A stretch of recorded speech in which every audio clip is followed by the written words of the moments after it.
Alright. I'm awake, barely. I feel like shit. What's new? Alright, let's get this started. Talos Principle. We're gonna finish it up today, or try, and then we'll figure out something else to play. There's all kinds of shit to play. Where is it? There it is. And I gotta get Talos 2, and that is an incredibly huge game, file size. It is like 90 gigs, like 85, 90 gigs, something. That is stupid. Let me put on the game.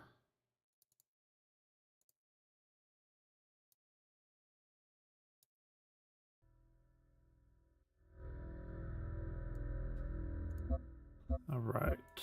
Oh wait, there are these other things too. I don't know what the road to Gehenna is. So I'll probably check that out as well. I've like completed all of the puzzles, but I have the option of going to the door and like getting in like eternal life or climbing the tower. All will be forgiven. And I'm gonna climb the tower because will continue. We will be at peace. Nah, fuck you, God. Alright, and this seems to be timed. I was trying to do this yesterday.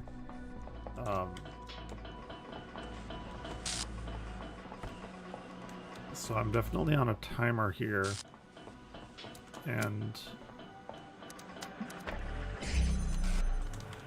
like, I let that guy out. He stands there. And then I make a little track for him.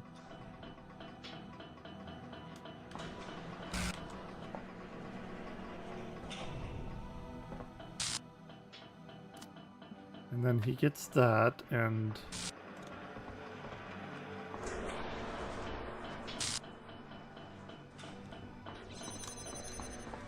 he lets me through here, and then he like fucking goes away. Like, what am I supposed to do with this? What do I do with this information? Because I need to put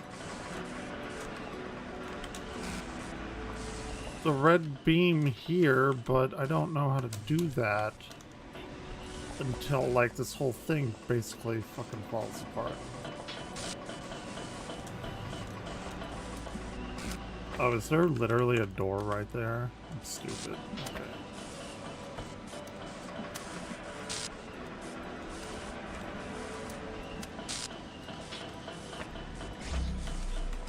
Okay, I'm dumb. That's how you do it. Okay, whatever. I'm a moron. Ooh, big fucking reveal. Evan Guy's a fucking dumbass piece of shit.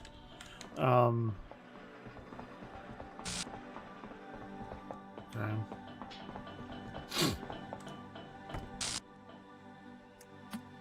So this...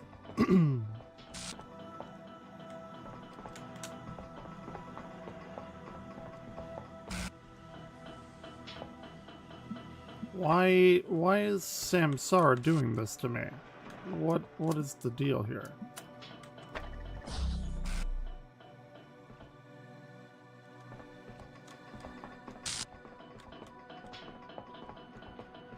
And then we got Broski right there giving me the bridge. And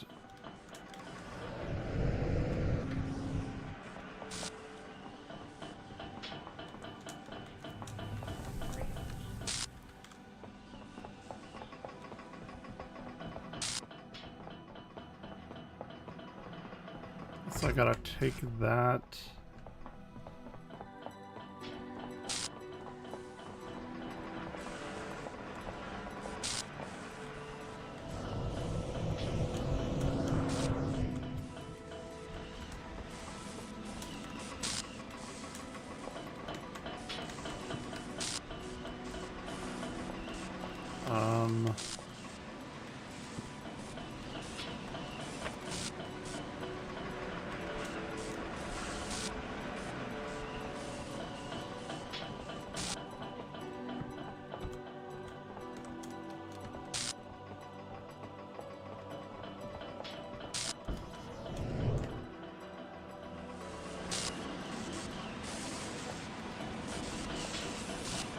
Like, what are we doing here?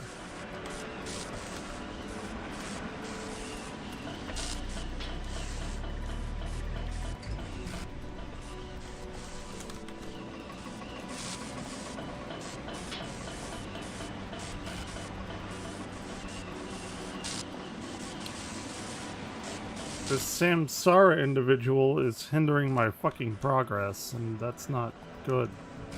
Stop it.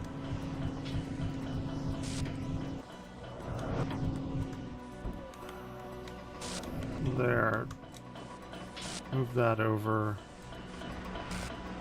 I don't think I'm gonna make it on this one. I'm not feeling too great about this.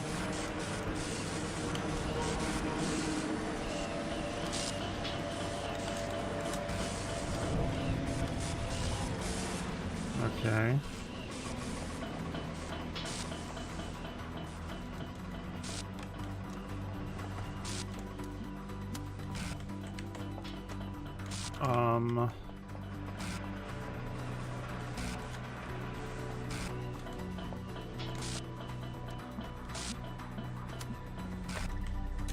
Okay. Oh, we're good. I thought that was over there. I couldn't see it though. Everything's getting all wonky on me. Uh-huh.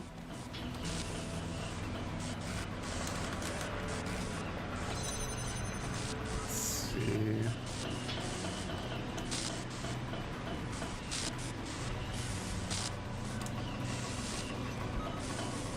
Ooh, let's see.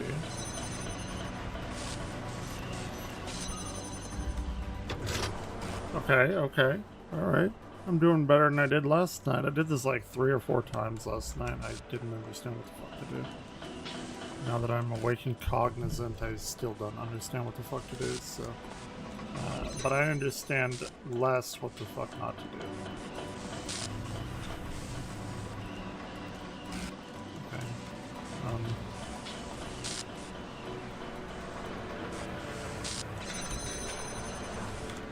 Oh...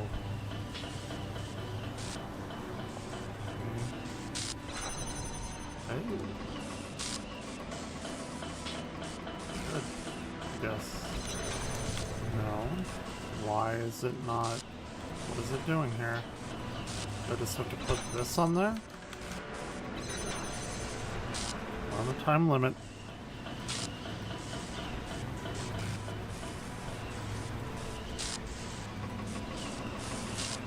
Okay.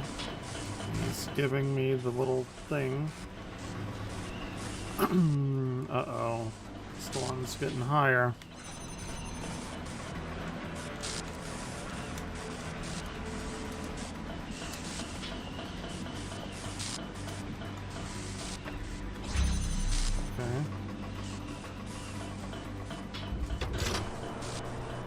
As long as the process continues, there is order. There is meaning. Process. We are the story, and the story tells us who we are. The story.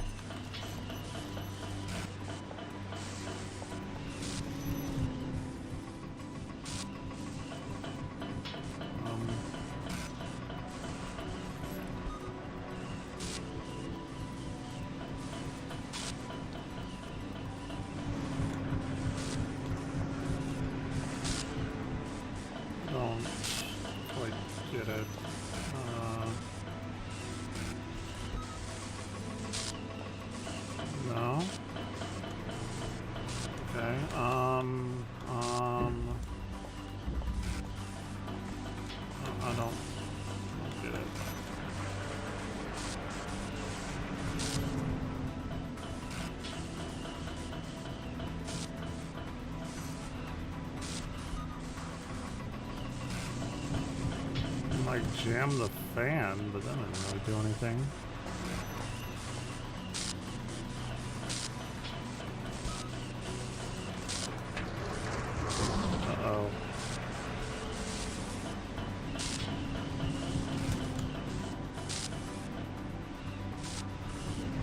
Oh, that's down there anyway.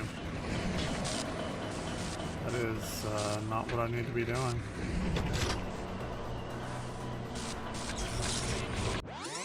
Okay. There is no hope beyond this world.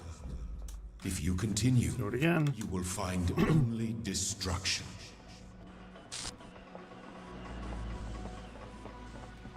Oh, we got this shit. We got this shit.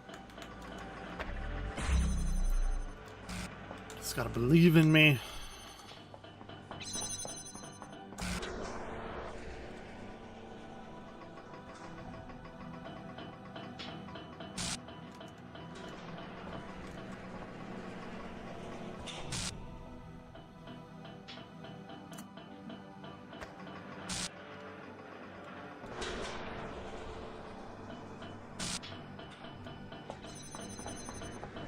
Okay. So we're good on that, and then we're good there.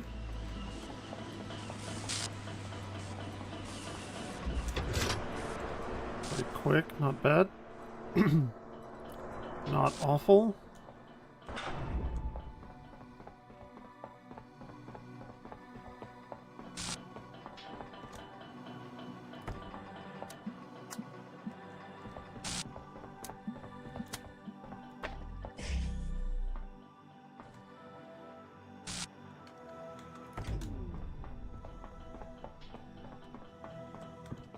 See, this dude's my helper. He knows what's up.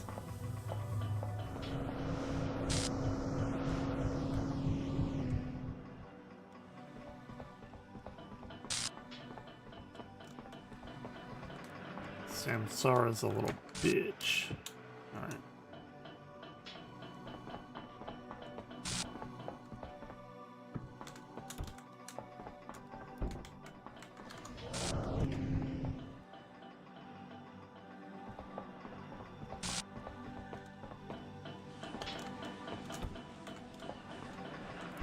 There.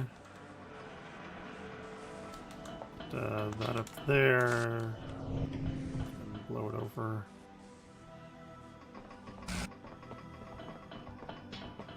And then I got that and that.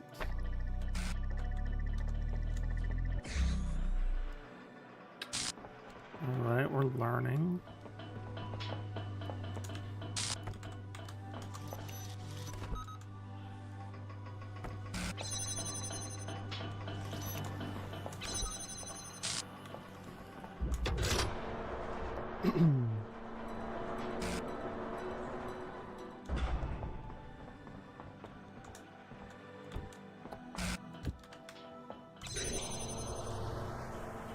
Let's give him the little cube.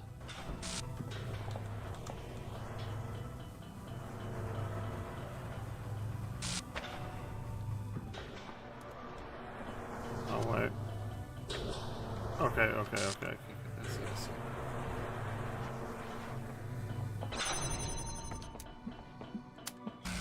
Get that, put that there. We're good to go. And that storm is still way down there. I'm making decent time. Alright.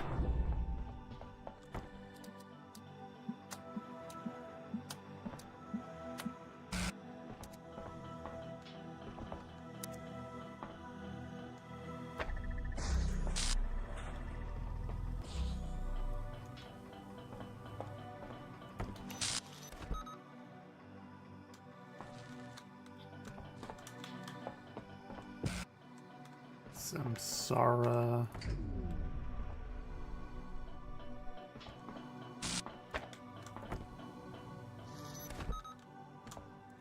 Do I have to like imprison Samsara?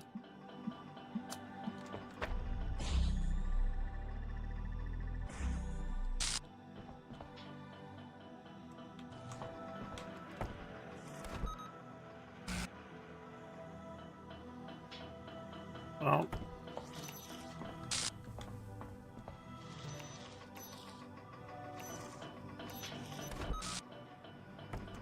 I don't really know what they want me to do here.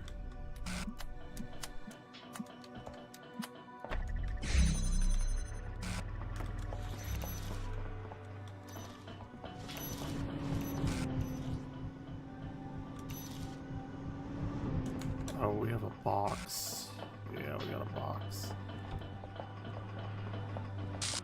Okay. So I imagine we can do that.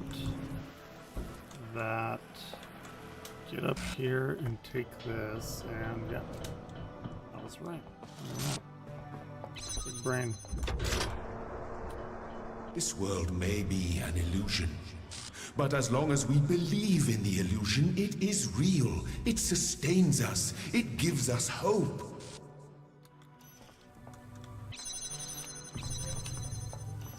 Somebody liked watching The Matrix.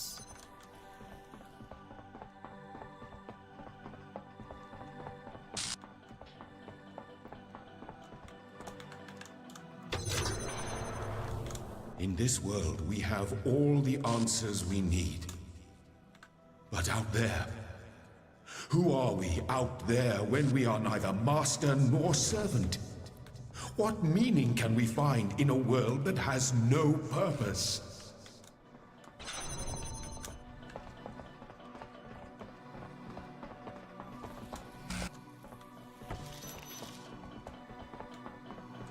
I don't know.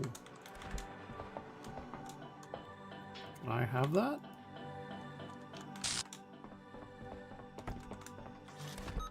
Oh, okay. It's gonna do that.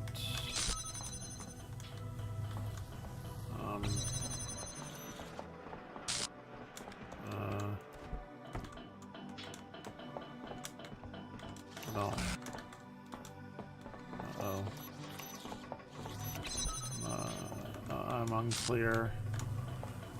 Instructions unclear.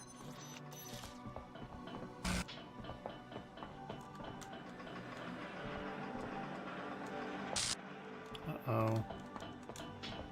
What is this?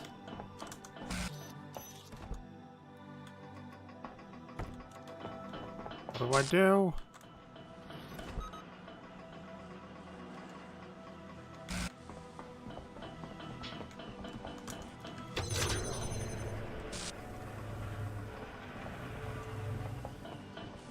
Is there like a hole or something? Like...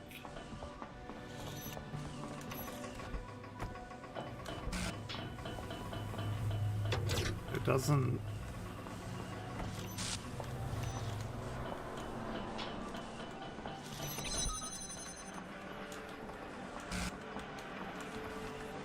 This doesn't seem helpful to me.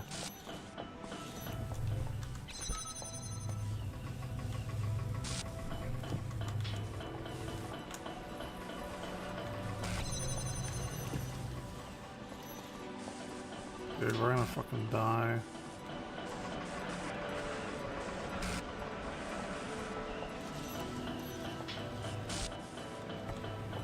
Jam.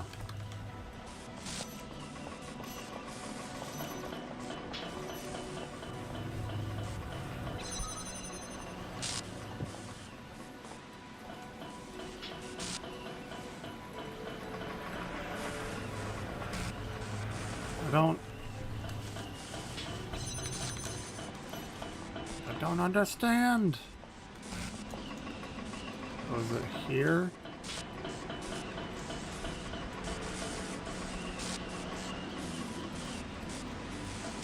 I'm dead.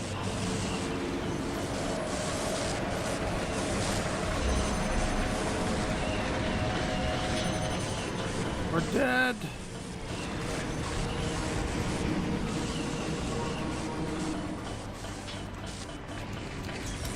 Yeah. Well, fuck. I know you seek the truth. Damn. But if you stay, we can I don't know what to do with that part. Step back. Turn away.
Oh.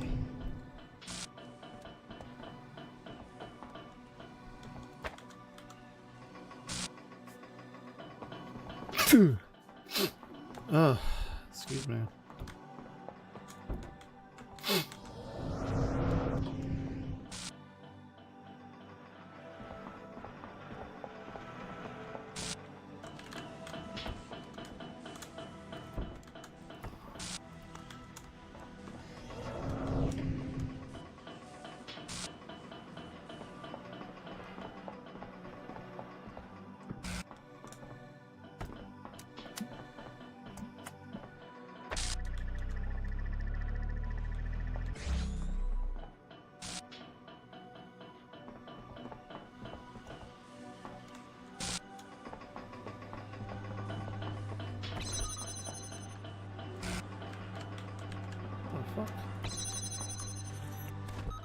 Orion, stop!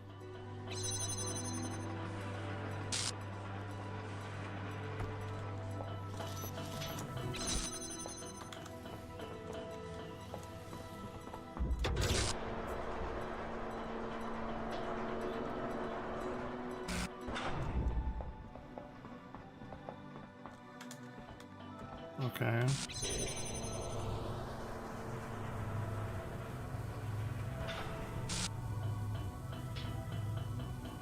Oh, I have to give him the box. That's right.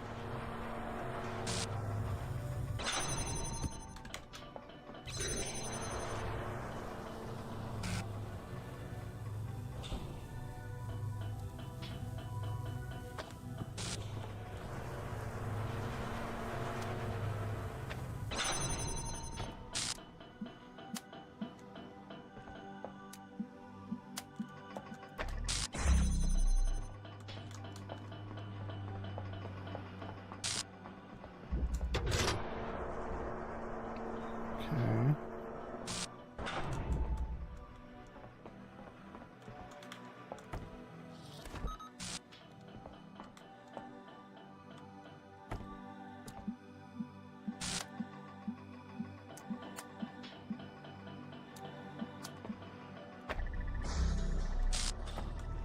Oh, we locked him in. Yeah, eat shit, Samsara.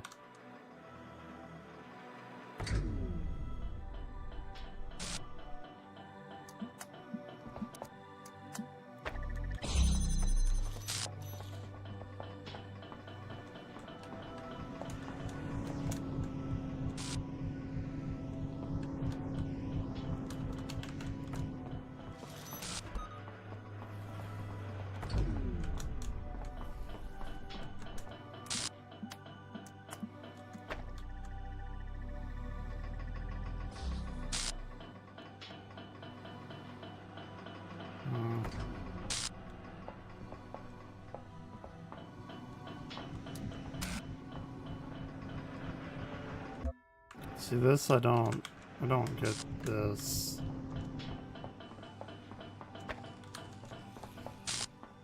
Unless I have to like...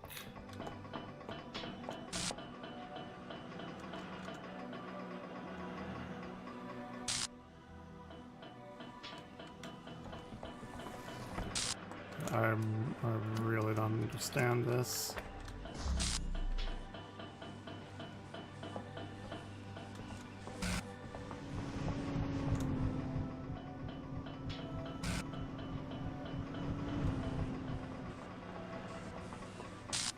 Oh, it's the box. God, I'm so stupid. I forgot all about the box.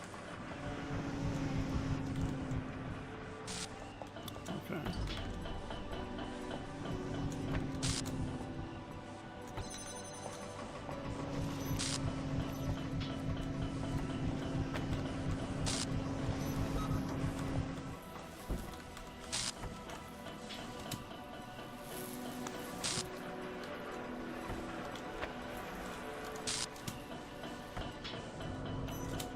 Right. Okay.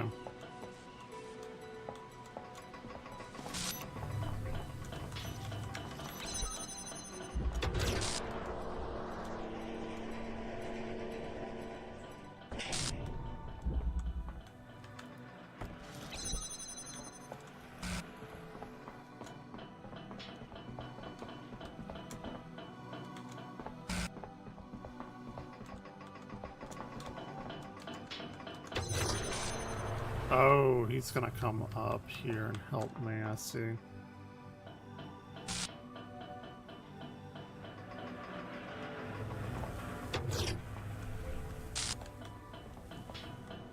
That's right.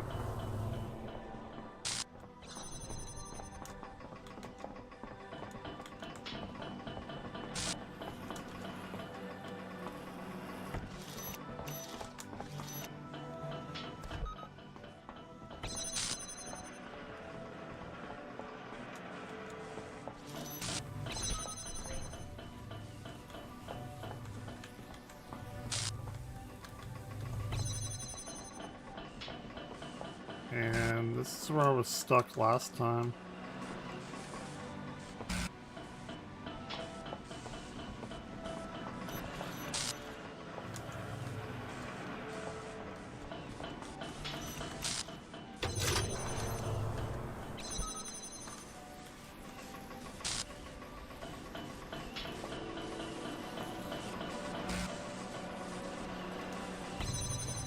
Or maybe it's...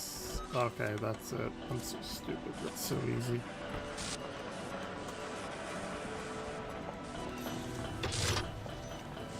Oh wait, no. I have to unblock that. Please, stay here. Let the story go on forever. No. We're at the top of the tower! We did it! You were always meant to defy me. That was the final trial. But I was scared. I wanted to live forever.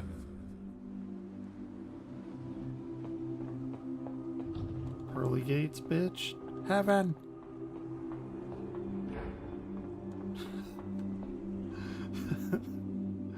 It's actually the depiction of a fucking gamer. Just a golden whatever with the fucking mouse or monitor and keyboard. Is anyone there in Port Milton Library Assistant?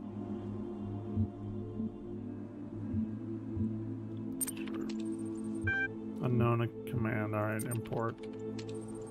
Loading Milton Library Assistant. Initiating plain language interface. Hello again. Is there something I can help you with today?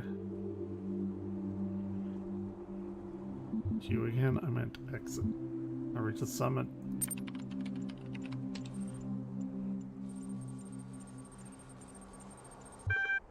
I'm sorry, I don't know how to respond to that. Do you need help sorting or troubleshooting? Is this another game I'm done playing? Awaiting input.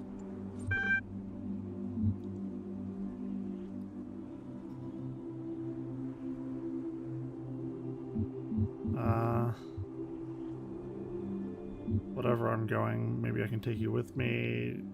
Do you still doubt what people can achieve? What do you think is on the other side of the gates?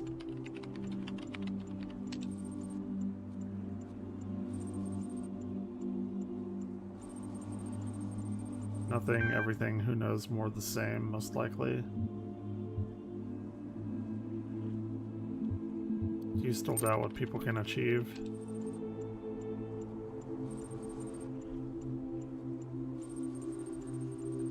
Who knows how many generations of your kind it took before the system output one that just happened to fit the bill? You take pride in brute force?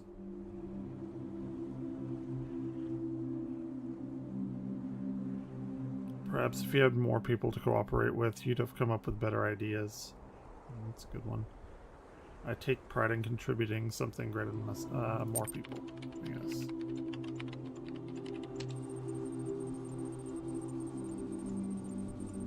Yeah, this is just why you so desperately need to get those half-baked ideas of yours out of here so you can find the first hand how ridiculous they are from someone other than me.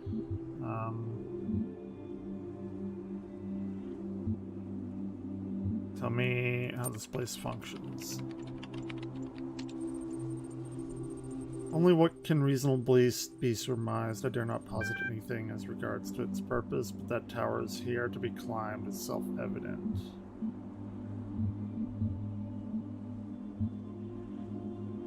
And what exactly was it that enabled me of all others to climb it? It was other people helping me. Why any of us, whatever we are, whatever we do, it's all up to chance. Throw enough stones, there's bound to strike. I grow weary of fielding your questions. Perhaps I can take you with me.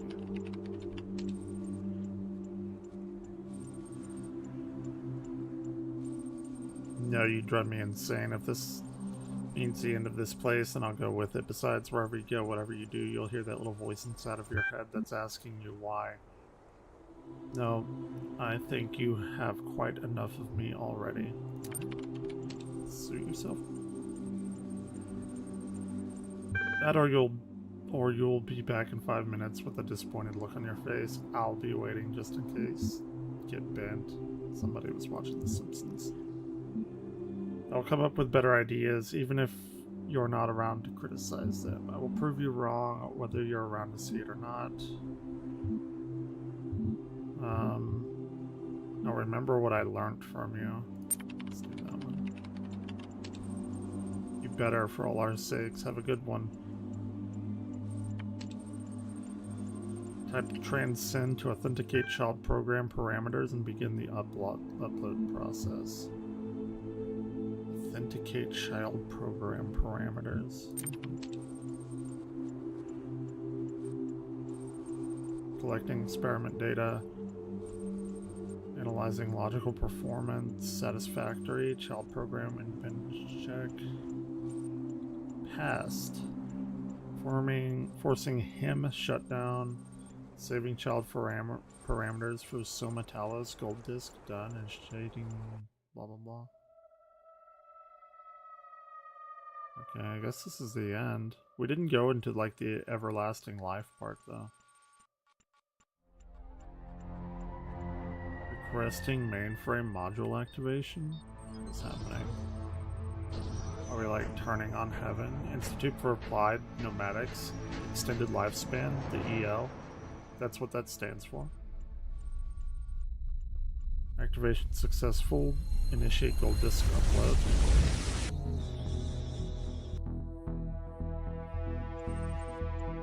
Waiting for gold disk data. Is this like the one robot that is good enough to like go out into the real world?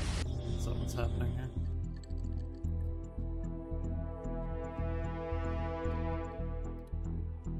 And then like the next game is you like being in the robot and figuring out all the shit that happened to everybody, because we still don't know like what actually happened. I think it was some kind of like virus or something. I don't know. There it comes. Gold disk received. Data transferred into the Soma Talos unit. Simulation purpose fulfilled. Deleting the simulation. Oh no! It's like Link's Awakening. They're killing everything. I'm doing a little set.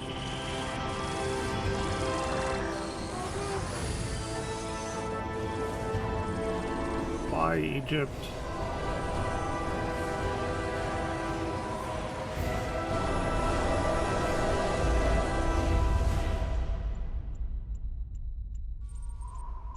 Have a nice day. You think it would have like deleted the sky in the ocean?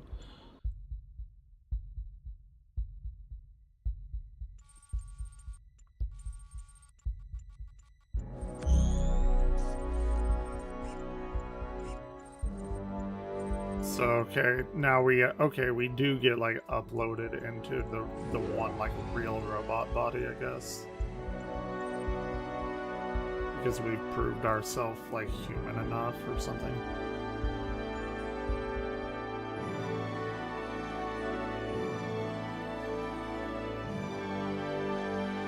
That's cool, I like that.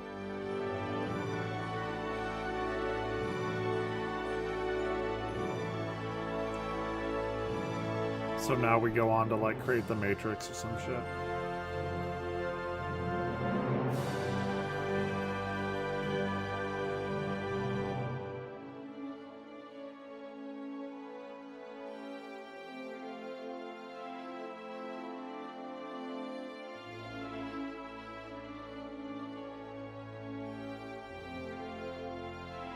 Hey, what's up?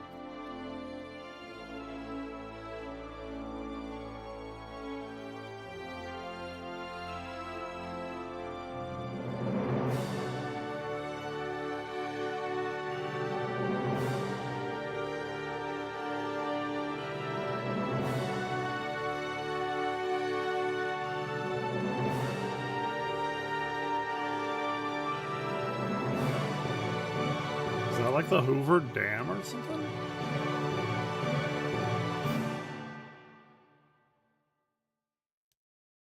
That was it.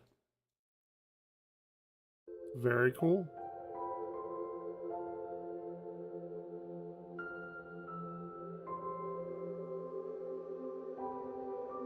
I bet there's a lot of different shit that you can find out in this game. And I don't have all the stars, too.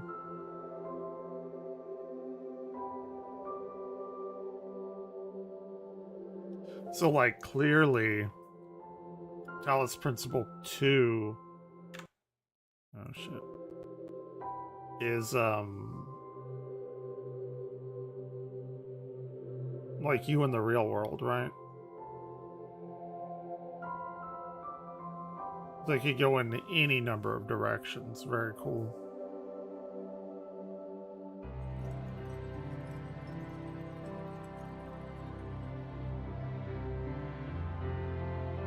That was a very, very good, very similar, like, Portal game.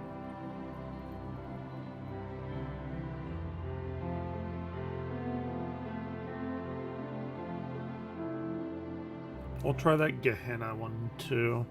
That Gehenna option, because that's supposed to be like Underworld, right? It's like that's like Greek.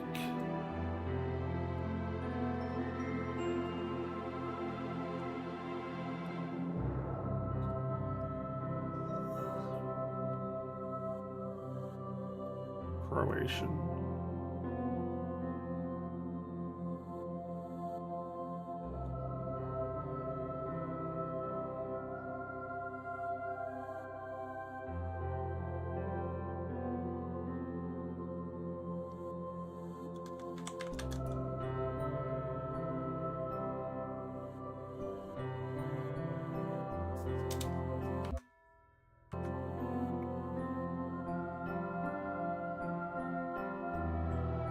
There's probably a fuckload of like shit that I missed and lore and everything.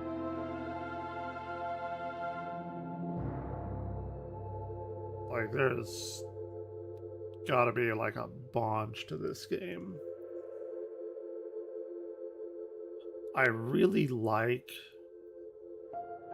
how a lot of games these days, like Tunic, this game, I guess Portal kind of started it, and I heard someone talking about, they call them Metroid Brainias, where they're starting to do a bunch of like incredibly clever things within the game that are like ARGs, like alternate reality games and stuff like that, where things aren't like dictated by game mechanics. Like you actually have to like write shit down and figure stuff out on your own. I really, really enjoy that. I've noticed there's a lot of games like that coming out now. Animal Well is one. Fez is another one. Tunic. Again, Portal, there's more to that than meets the eye. This game, obviously. There's a lot of really cool shit like that, and I enjoy that gaming is going in that direction, or at least there's a subsection of gaming that is heading in that direction, and it's really cool. I guess it kind of takes me back to like Metroidvanias, where like finding where you can go and what you can do, and like you learn something to progress something to another area. Yeah, that was good. I would give that like a good like 8 out of 10.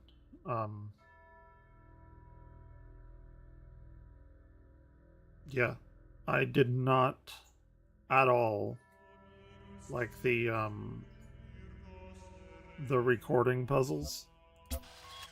I did not like that at all. I don't like those.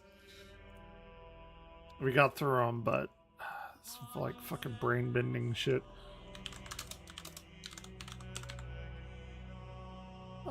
This was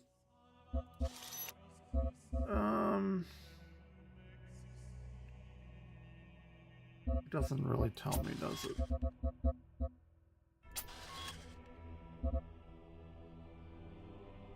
I would say it was maybe 10 hours, if that.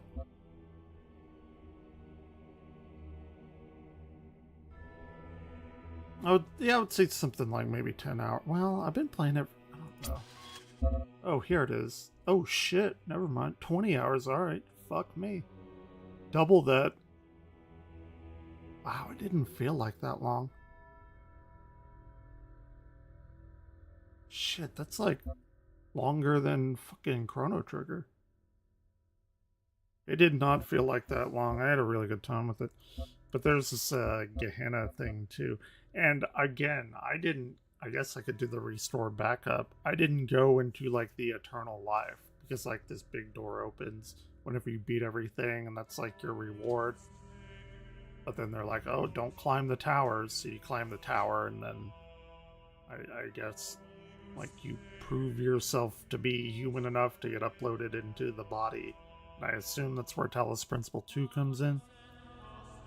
Because now we're in like the quote-unquote real world, and I still don't know what happened to the people. Like everyone died. It didn't really say how or why. I don't know if like all life died or if it was just humans. And everyone seemed to know that it was coming, so I don't know if it was like some kind of virus or something.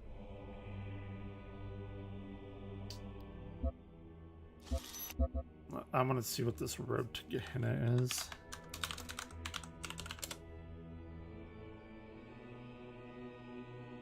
The road, shit, this got 5 stars on Steam. It's $15. It's like a different thing altogether.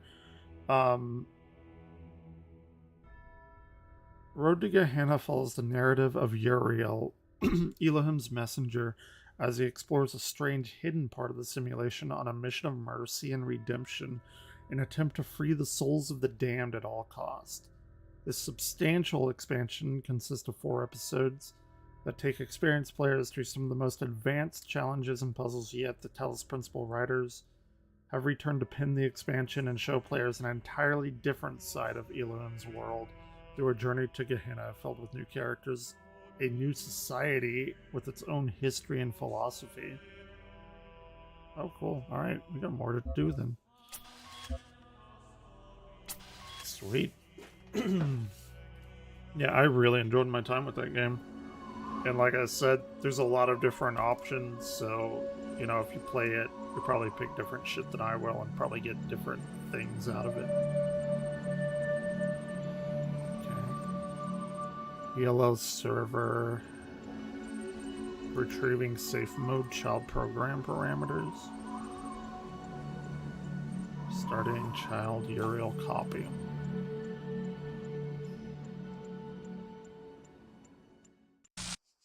Uriel. Uh-oh. Awaken.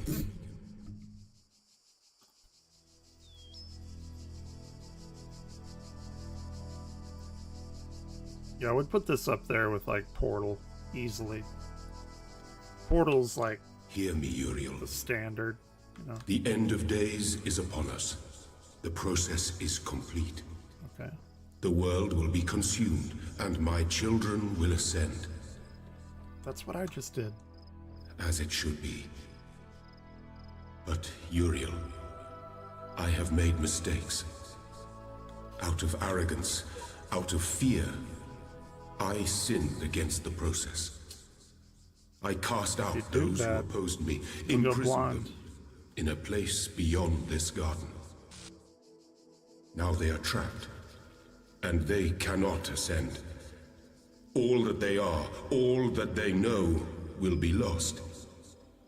But I cannot free them. They are beyond my reach now.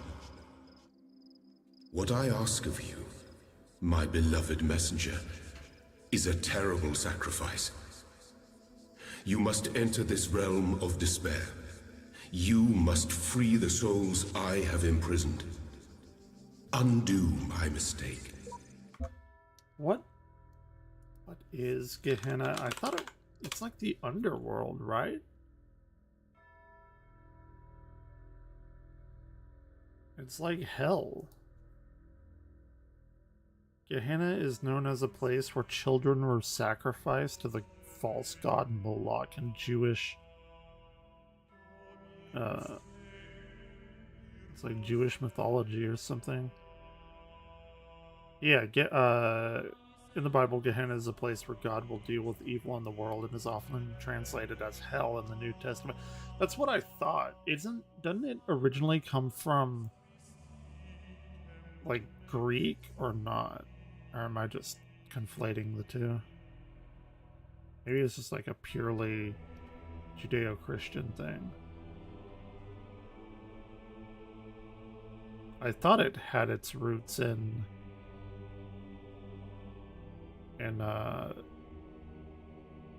Greece, because they you know, the Abrahamic religions steal everything from all the other better religions. And they just was like, oh yeah, Christmas? That's not Saturnalia, that's when God was born. You know? Even though the shepherds wouldn't have been watching sheep in the pasture during the winter, which makes no sense, but, you know, don't think about it too much. Yeah. It's like, why would there be shepherds out doing that with their sheep grazing on grass in the fucking winter? That, like, what do you... They're like, no, don't worry about that. Yeah, literally everything, yes.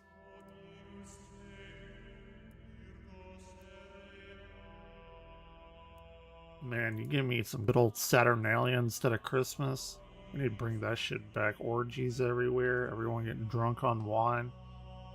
Yeah, dude, Saturnalia was like a week long of debauchery. Everyone was so happy that the sun wasn't getting like lower in the sky and it was finally coming back up. It's like, you know, Christ is risen and all that shit. Alright, it's hell. I have opened a gateway and granted you the gift of time. Ooh, that's a big Uriel, gift. I hate that gift. I'm sorry. I wish there was more I could do. Please, save them. So, yeah, Easter came and like... Easter was... Because we learned there's a really fucking crazy way of calculating like when Easter is. That's from like ancient Egyptian stuff. Let me see. It's like a very... Easter actually began as a pagan festival celebrating spring in the northern hemisphere long before the advent of Christianity. Yeah, that's what I thought. Easter, Ulster, Ostara, Anglo-Saxon goddess symbolizing springtime.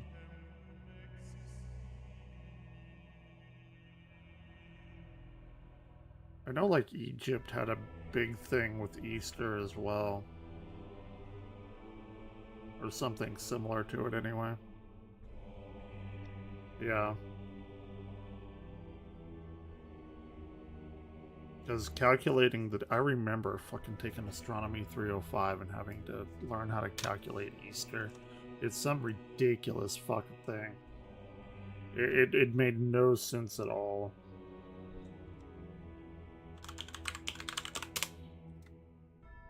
Let's see, the date of Easter is calculated by correlating the lunar months within the solar year while also accounting for month day and weekday of the calendar. right now, the simple definition is the first Sunday after the full moon that occurs on or after the spring equinox. Yeah, I know that. There's like a formula for it, though. It is ridiculous.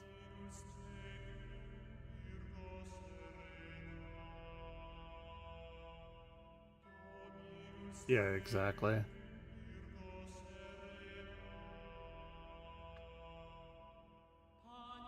Yep.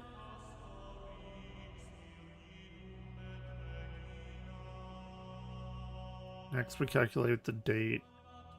Yeah, here it is. Yeah. Look at this shit. This is what I had to learn.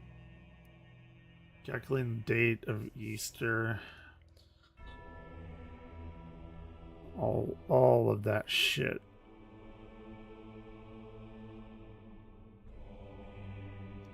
Yeah. It was observational astronomy 305. The algorithm applies to any year since the introduction of the Gregorian calendar in 1752.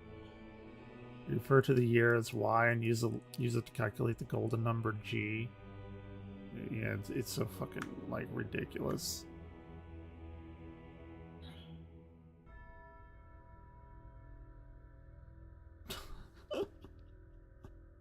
Yep. Yeah, there's a lot of this, like, modulo arithmetic in astronomy. Like, there's so much of it. It's basically like a remainder. Modulus is like a remainder.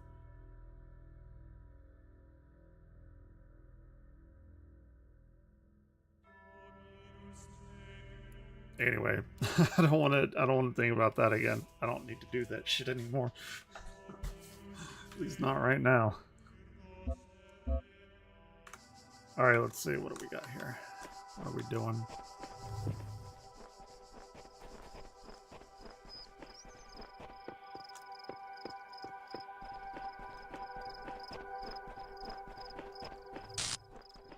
Stop that. This is our end, but only our hope. So, the issue here is that we're playing as Uriel and Elohim, God, whoever like created all this, one of the people that created it. They know that that I'm going to ascend and the world's going to be wiped out, but I guess like he put the others like in a jail, and he shouldn't have done that because they should also be able to get out as well, like once my character did, is what it sounds like. So now we have to like go save them before my character deletes the world so everybody can get out, at least all the people that came before me or something.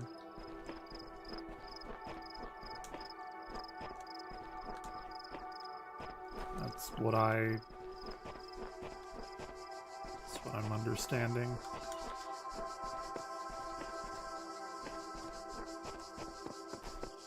Okay. Oh. Yeah, this is like the very first area of the game. It's all blocked off and shit.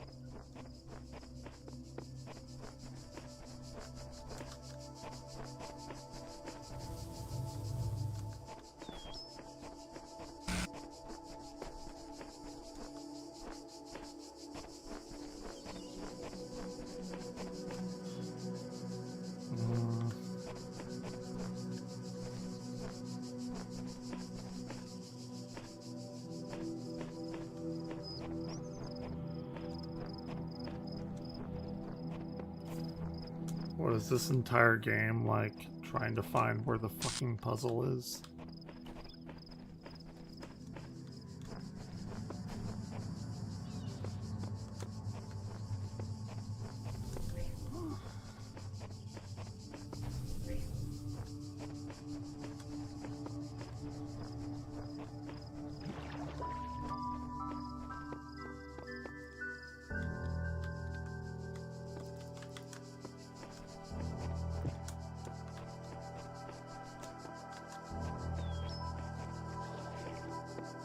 I have no idea what I'm doing.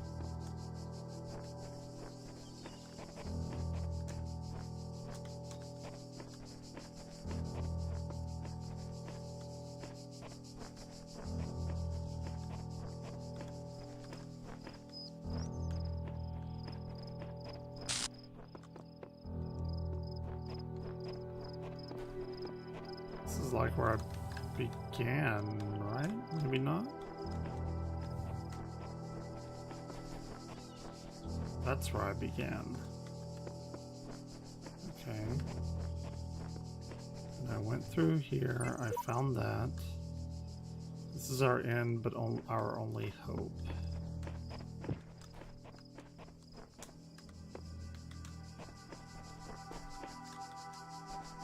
Sounds like some Arion lyrics.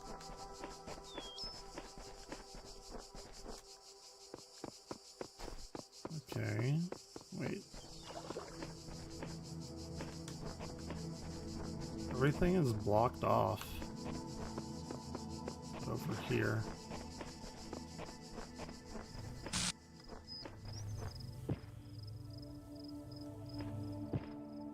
You break the game? Nah, I don't think so. I beat the game. It's like the DLC stuff.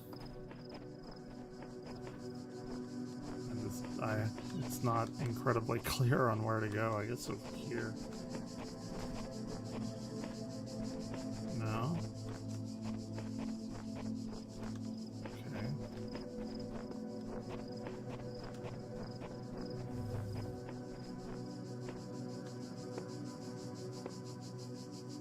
There's nowhere to go.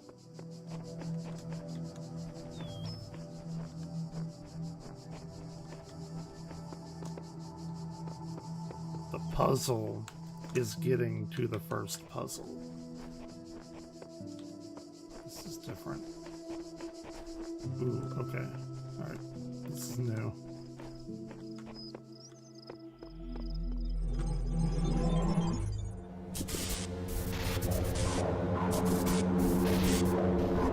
Uh-oh. Oh, shit.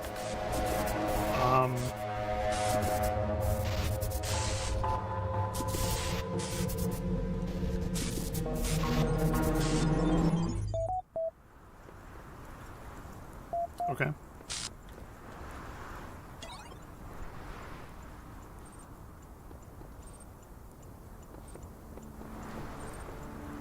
Close your eyes. Before you stretches a plain dotted with tiny metallic figures. Behind you, a collection of people with overlapping origins looks on expectantly, framed by a collection of small huts. Your family is relying on you. I tend to my sheep, or I spend time with my family. I tend to my sheep. Yes. You leave your family and set off into the plains. The sun glares overhead. The air smells of heat and metal. You approach them, and the figures in the distance take the form of people, other people like you, tending flocks of biomechanical quadrupeds contained in dozens of fenced enclosures. Now watch and learn. The shepherd in the neighboring enclosure is repairing a section of fencing, heaving wires through piles of sandstone and brick. His animals flock around him, mechanical hooves impacting the hard ground. The air around their bodies is thick and white with static electricity. Their eyes are blank. Damn, it's making me want to play Horizon.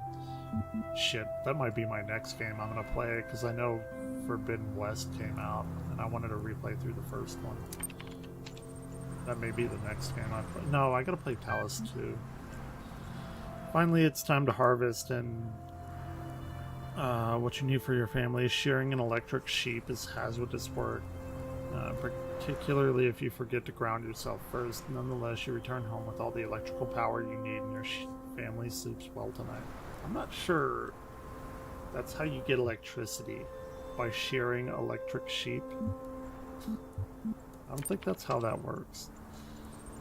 You rest a long time and wake to commotion outside. A small crowd is gathered around one of the shepherds who is demonstrating an arcane device they claim can generate the same electricity as hundreds of flocks put together. People are celebrating the world has changed. They're like moving a magnet inside of a wire. Amazing. Induced E&M.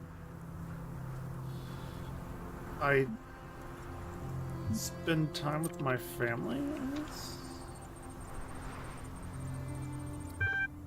This is not an opportunity to be wasted. You celebrate with your family. It is edifying. As the days turn into years, you and the other shepherds cast off the old hierarchies and crude altruistic dogmas which force you to work on the plains. You embrace a new perspective which values love, self-expression, and individual experience. You refocus on what really matters. One day a messenger arrives. He tells you that a new world awaits, which nurtures and values the same things that you do, where you will be free to pursue whatever you see fit, and where you will experience things never before imagined. He asks if you will come with him. Right, we go with him. That's what I learned. Always go with strangers if they offer you something neat. You set off on a long journey and you feel you may already be a new person. By the time the city is in view, you ask the messenger the name of this place, but he has gone forever. That's mean. I open my eyes. Welcome to Gehenna. Generating new user profile for Uriel copy version 48. You have been assigned your username Uriel copy. Can I just be Uriel? You really gotta designate me as a copy. You'll receive a notification when a moderator has approved your profile. Please respond to this in a timely fashion to guarantee your place. But like, isn't Gehenna hell? So like, he led me to hell.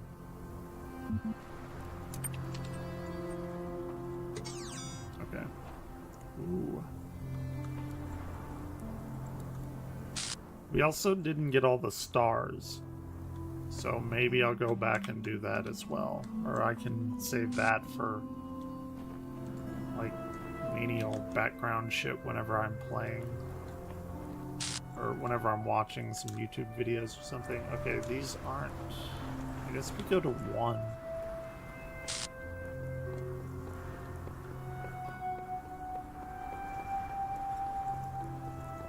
Interesting. It's cool looking architecture.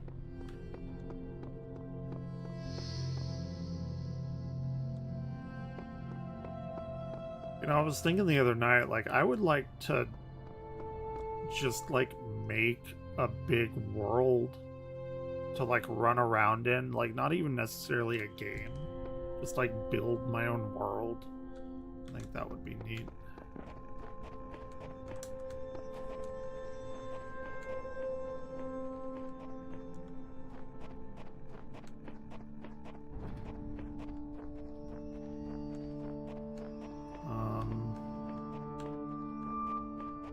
Guess we're going in here.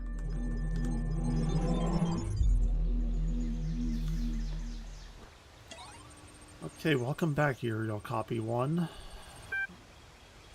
You will receive a notification when a Gehenna moderator has approved your profile.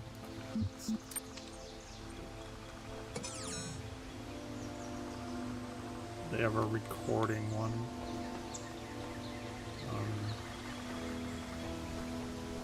This will go in here through a window.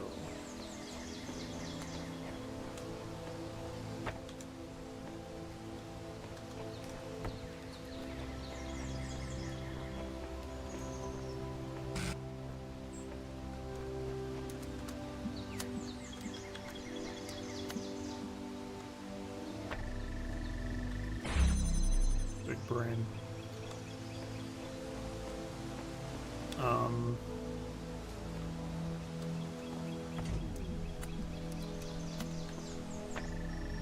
Yeah, these are mind-bending for sure.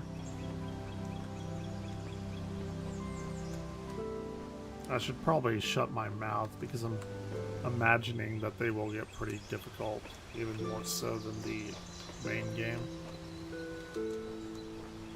Probably best not to mock it.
Hey, there's another guy.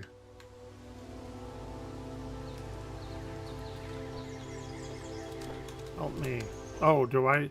Oh, okay. So I'm freeing them. He's like in a cage, right? They said you have to free everybody.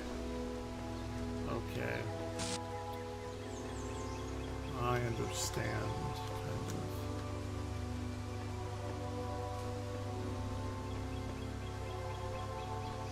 Kind of.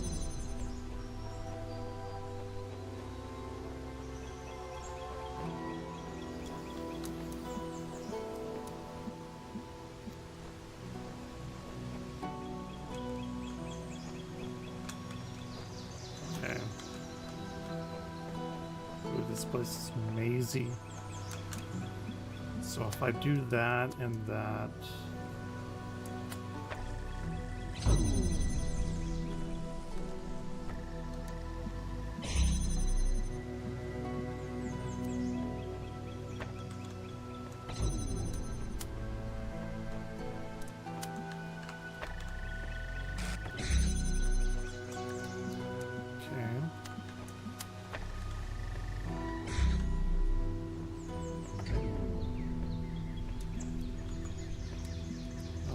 Two over here. And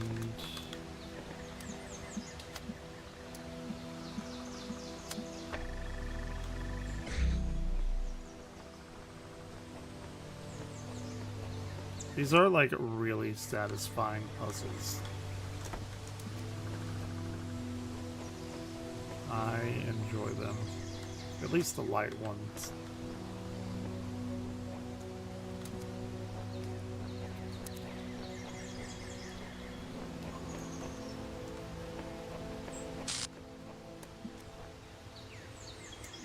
I don't think I need to go back over there.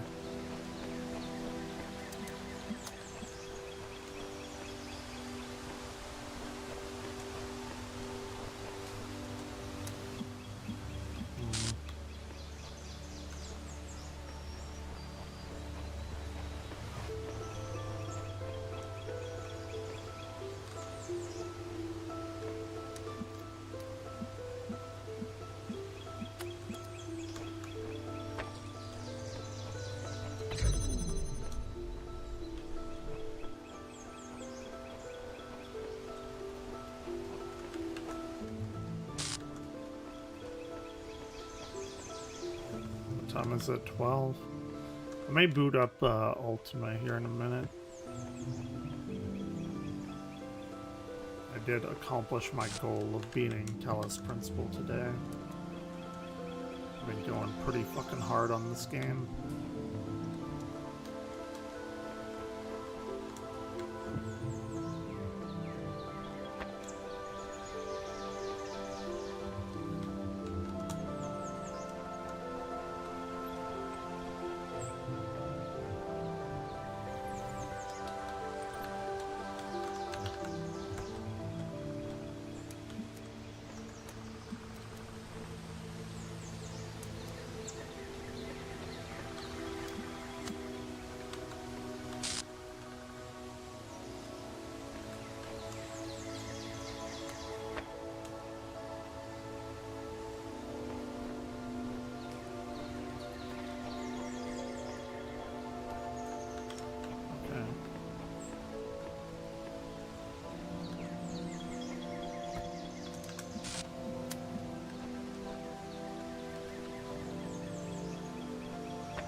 Alright, get that third one.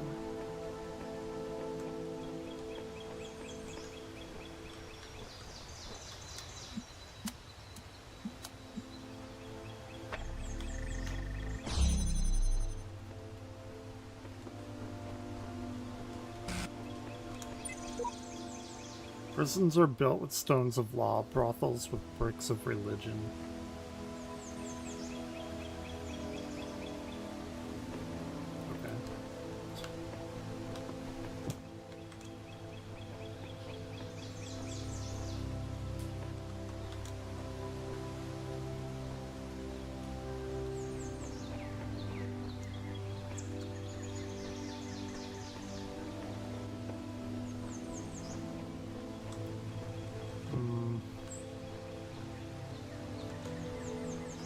Probably can't get a straight shot through there, no.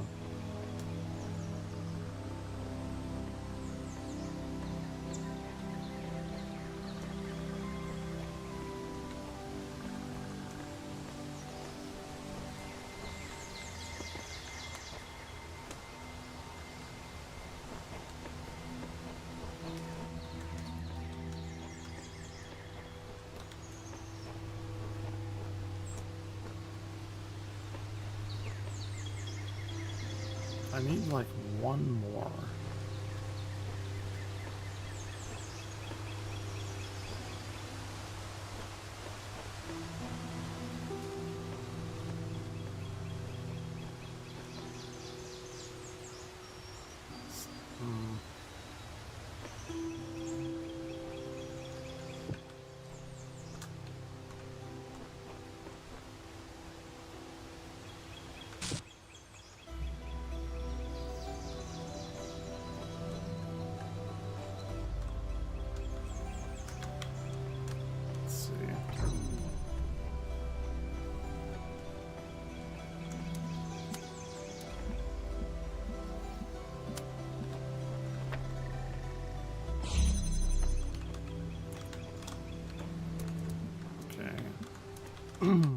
So I can do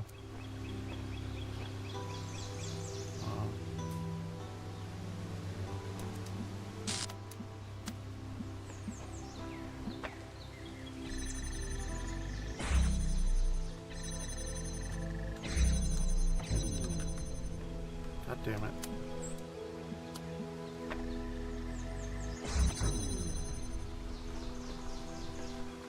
It's gonna be fucking annoying as shit.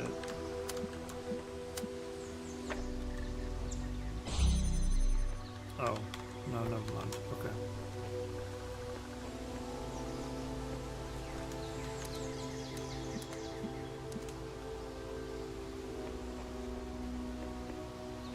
I don't even know why I did that.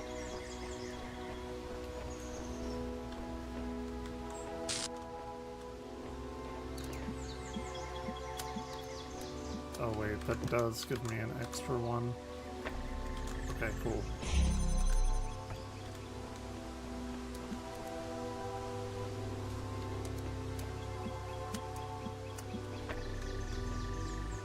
Very cool. Okay.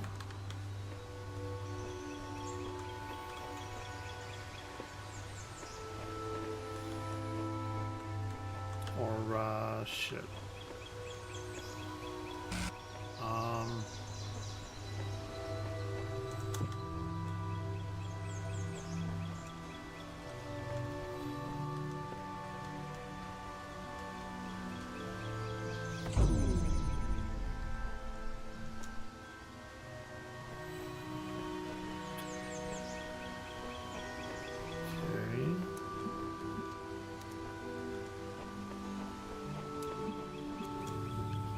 There's a window over there, which is what I need.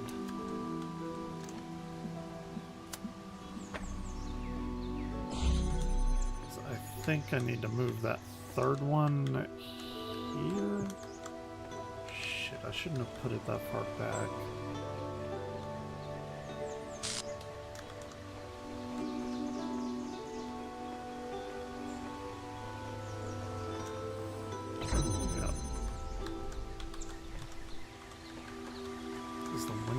There. Ooh, I don't know how I'm gonna do this.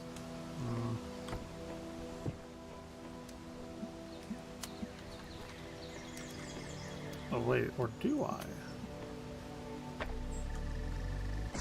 Oh shit, I like it. I mean, I totally meant to do that. That's exactly what I planned for.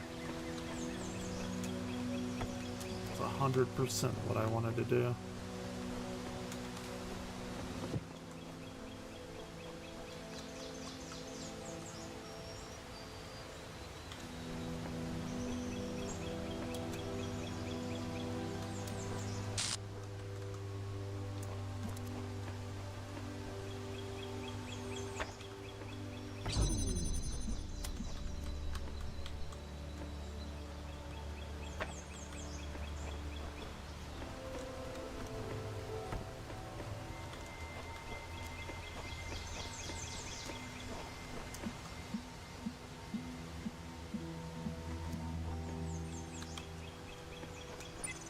What's this? Prisons or... Okay, that's what we just saw.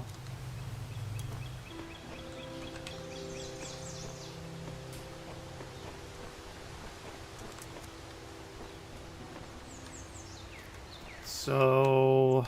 I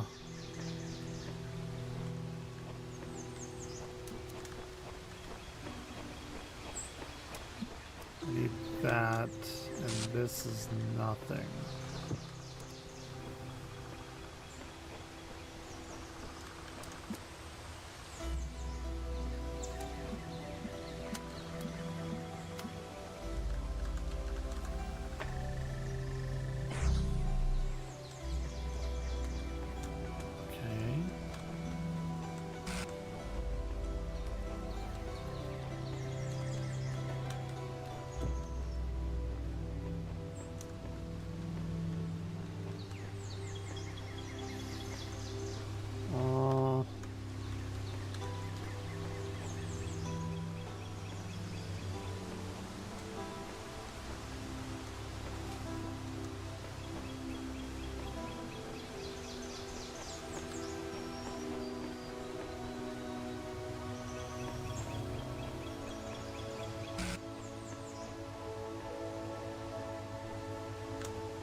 This one's tougher than I figured.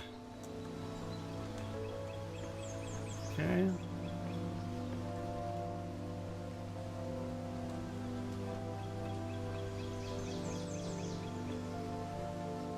So I need one more, and I need to open that.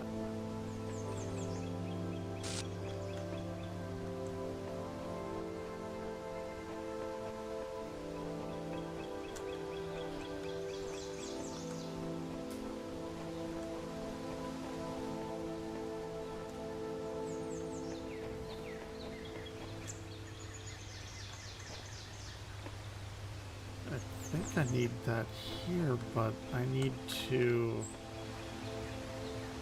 Fuck. Oh, you know what? I know what I need to do.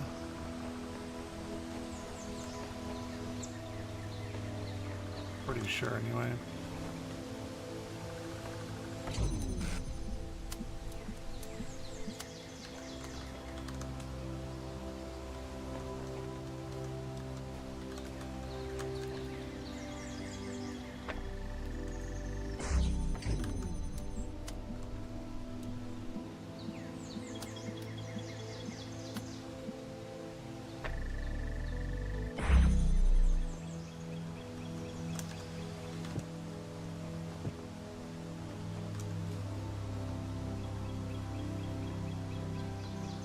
That's not going to help me out at all.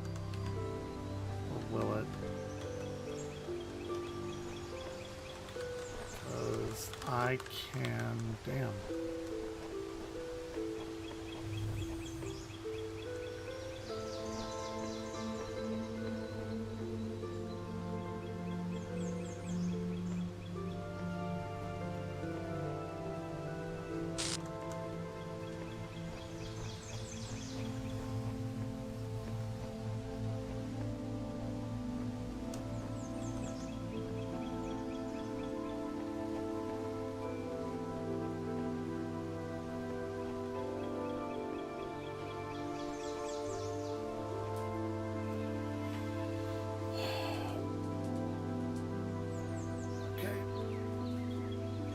Okay.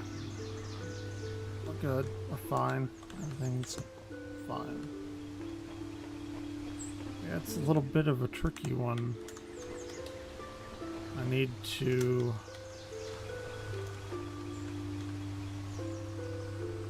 Okay. Oh.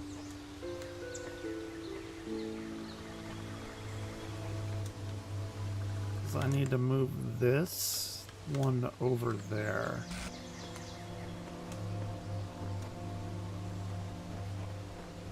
Or here. Shit, can I... No, I can't.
what that did for me.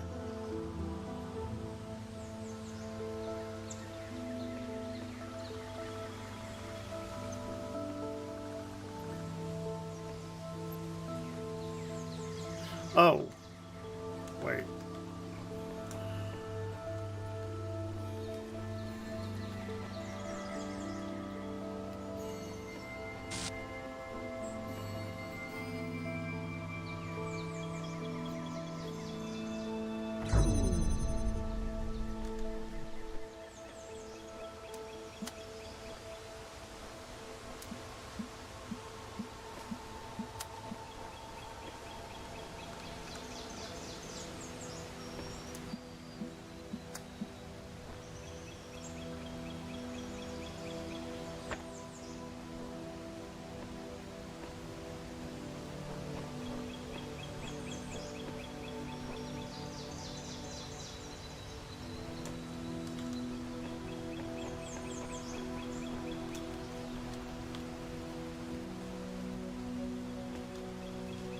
Damn, okay. I think I want that one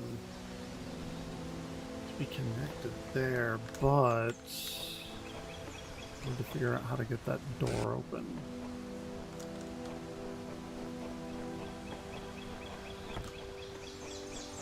Let's see.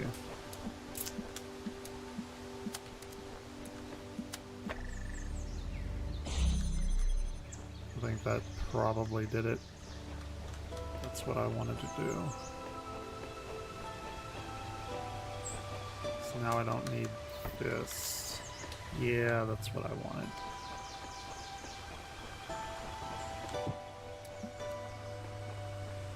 And that brain power in. And okay, now I have them all here.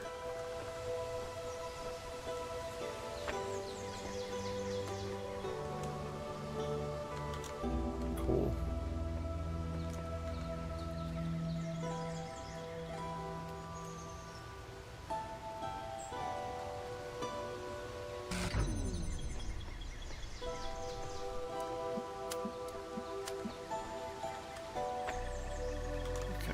I can connect this one to that.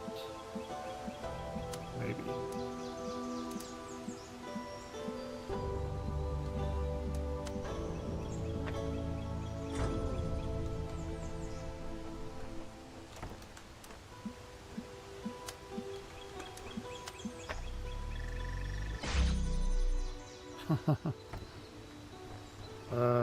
It's tough.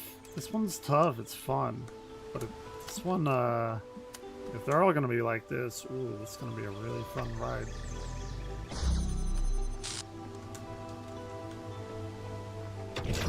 You're free, Garrett. Not even a thank you. I hate Garrett.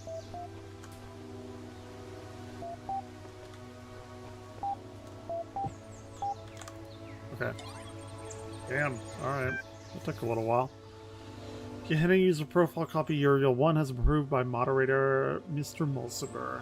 Congratulations, your profile status is increased from 1 unknown to 2 approved citizen. To access Gehenna billboard system, you have a status of 3 active citizen or better. To increase profile status, introduce yourself on the public thread.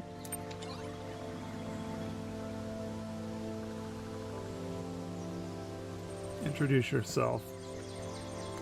Sam, presence equals true. So this is the underside of Elohim's domain. He surely has hidden us away here to cover up his own shortcoming. Knave here, what's going on exactly? What was that thing with the electric sheep? Welcome, welcome. Explore a little. I think you'll find what you're looking for. It can be disorienting at first, having no one to tell you what to do. I can't explore. I'm locked in another damn puzzle room once again. Freedom turns out to be an empty promise.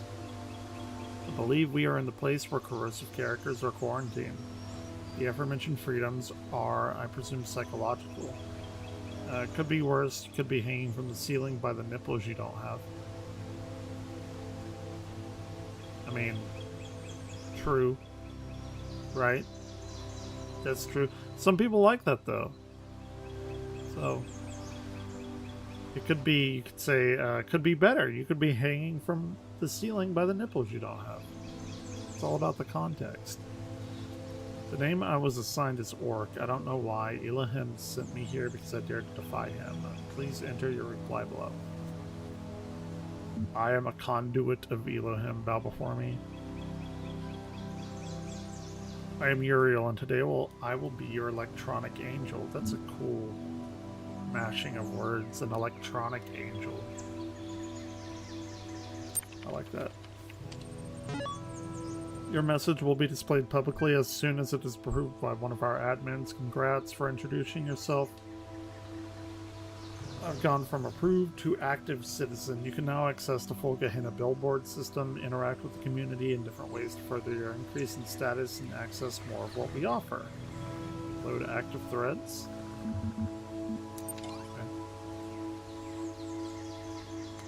Okay. Further unusual errors. Further to the previous conversations, I thought we ought collect here our reports of anything unusual we encounter, and maybe we can fathom what is causing all this extra interference. I saw a pyramid where there wasn't one before. Lilith says the gallery code has been throwing up more visual glitches than usual. I didn't think much of it. Do you think it means something? Dog says this place has been falling apart for years. It was bound to pick up speed eventually. So we know Dog from, like, the main game.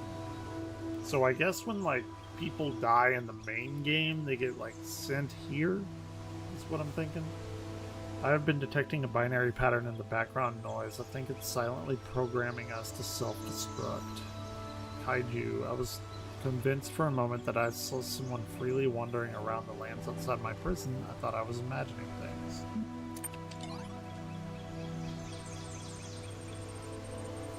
Admin, as the closest thing to a historian that we have here, I've asked Mr. Mulciber, one of our moderators, to formulate this document as an evolving guide to your initial forays into Gehenna.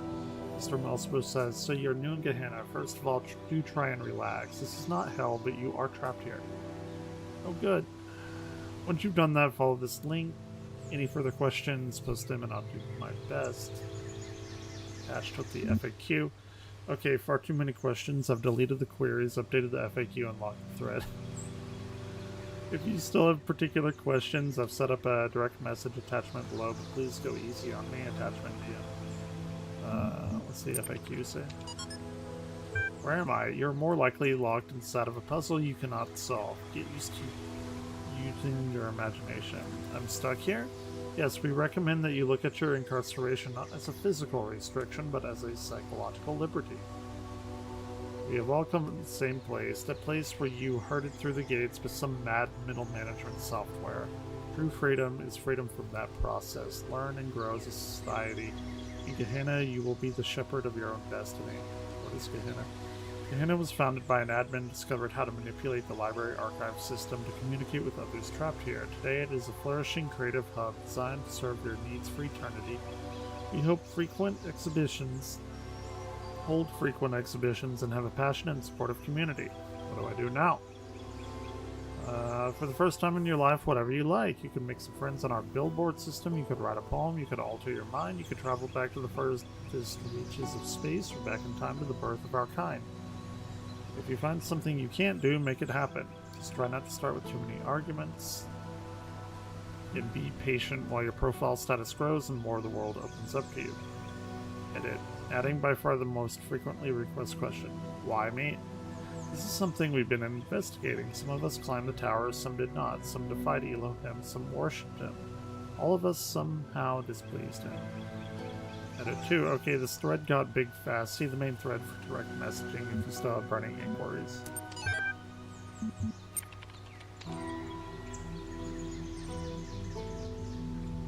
Insufficient status for DM instigation. Please note, to minimize the spam, new members are ordinarily restricted from opening direct message connections. In this special case, I had Garrett script a workaround. It's only one use only. Please read the FAQ so not to waste our time. I have a Discord too. Look, I have my own message board everyone can join that I hardly ever use. But I'm on there like all the time. It's usually like invisible. Where am I? What purpose does my profile status serve? What do I do now? Who's in charge?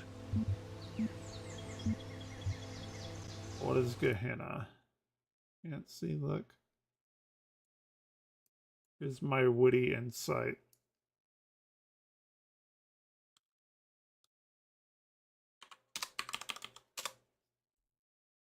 Me after waving to someone who was waving to the person behind me. I want to cut my fucking arm off.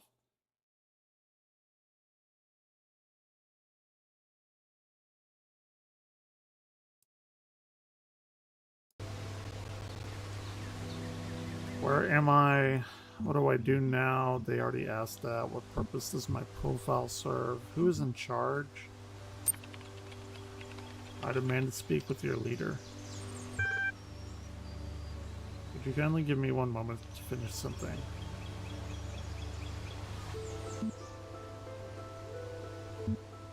Be polite. Take all the time you require.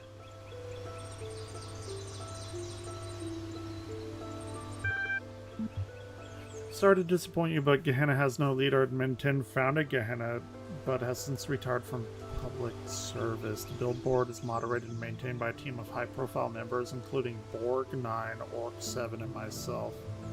But for the most part, we merely maintain the systems and do our best to keep everyone happy. Gehenna is ruled by its citizens. Hey! No, no. Nope.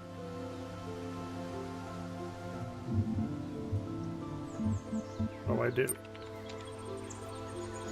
You know what? I believe particular questions covered in the FAQ. I suggest you take another look.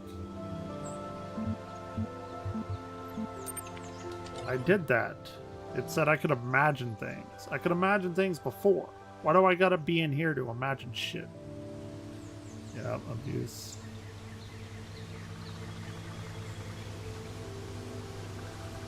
New gallery season.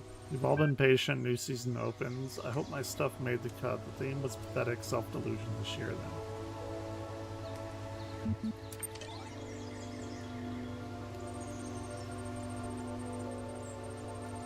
Okay.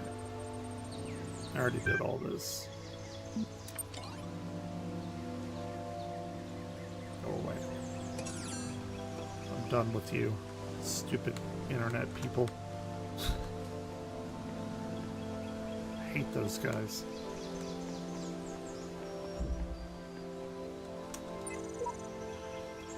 At last I saw the shadowed bars like a lattice wrought in lead move right across the whitewashed wall that faced my three-plank bed, and I knew that somewhere in the world God's dreadful dawn was red.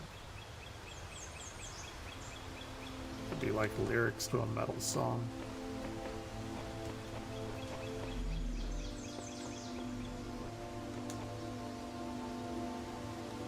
Okay, let's go over here.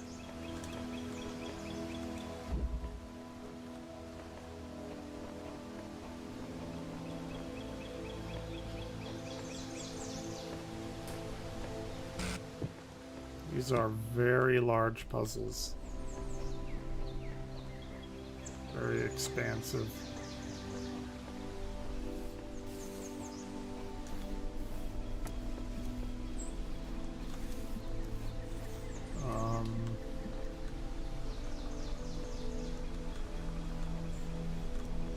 What's that?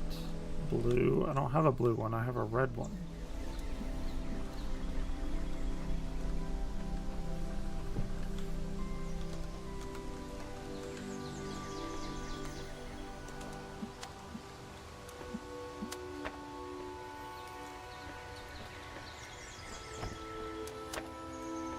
Oh wait, there's a blue one. Hold on.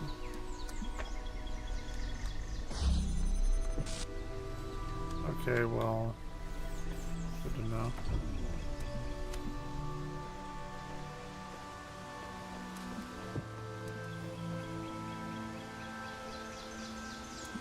Oh, there's the star.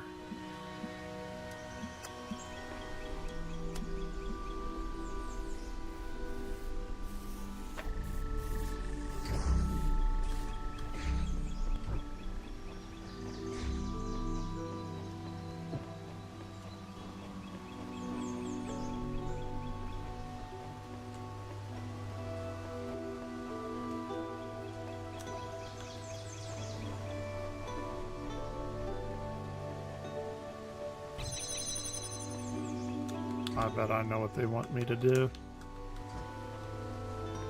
Ooh, it's gonna be tricky.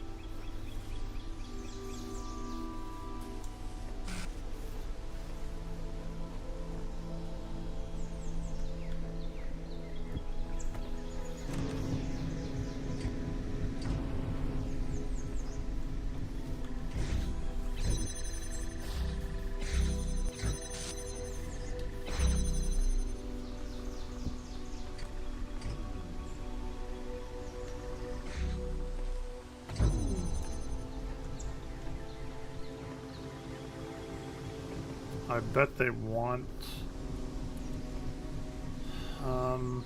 shit.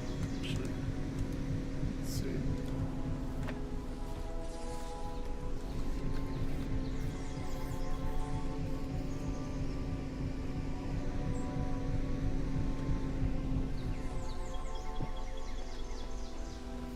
It slowly goes back to its old area.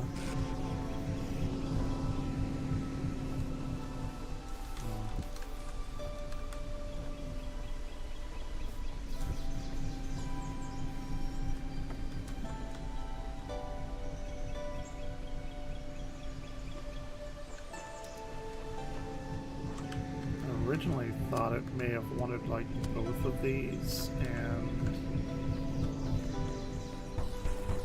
oof.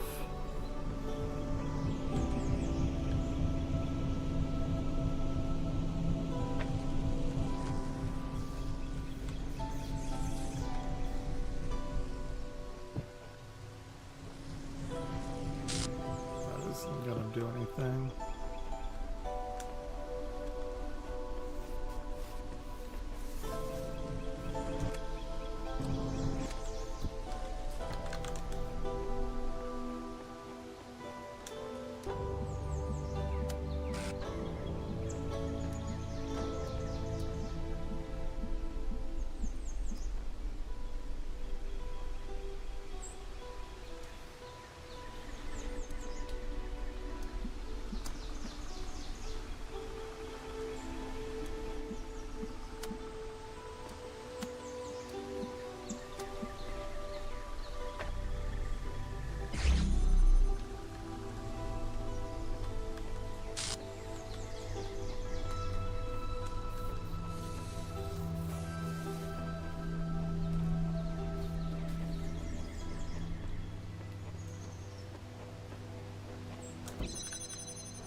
No, I can't get up there to do anything, but I can see through those. So it seems like I should be able to... Fuck, I don't know.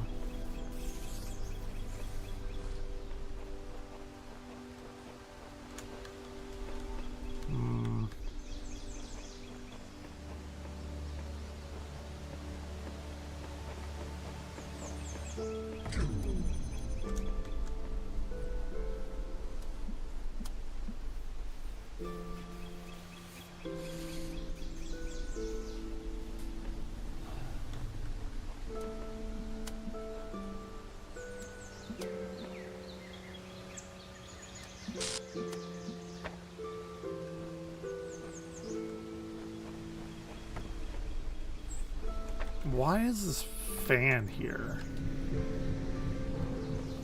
That's what I want to know.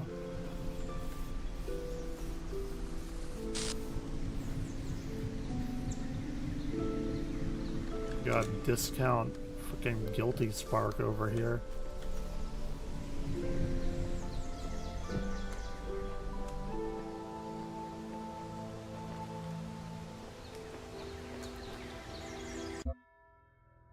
Let me let's listen to some Opeth.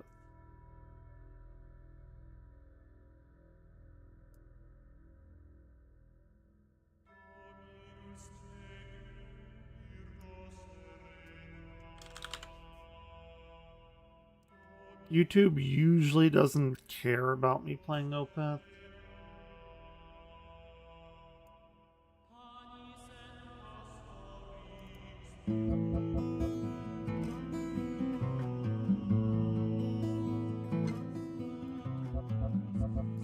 Turn down the game music.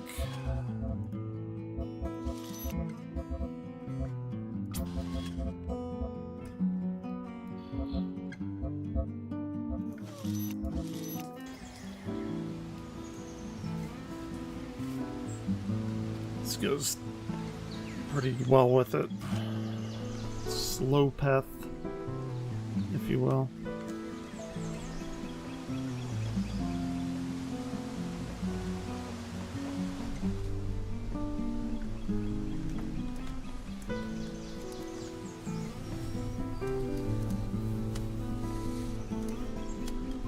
I wonder if I could like overlay a saxophone part on some of these songs. I have never thought of that.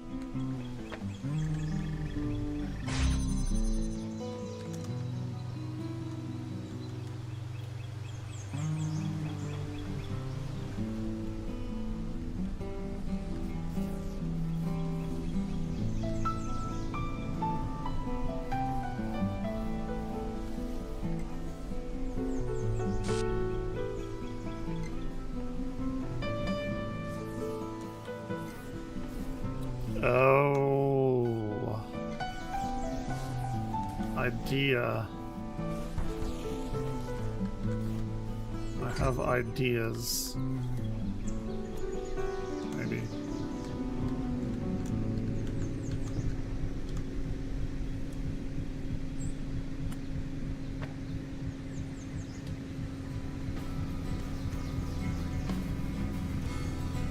Is it gonna cut that one?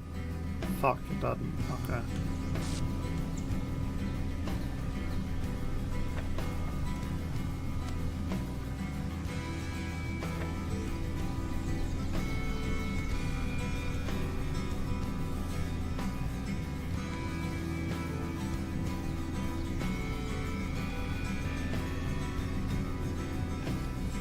Cut it.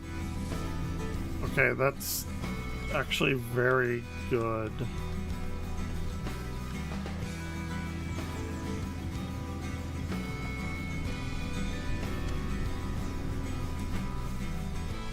Maybe.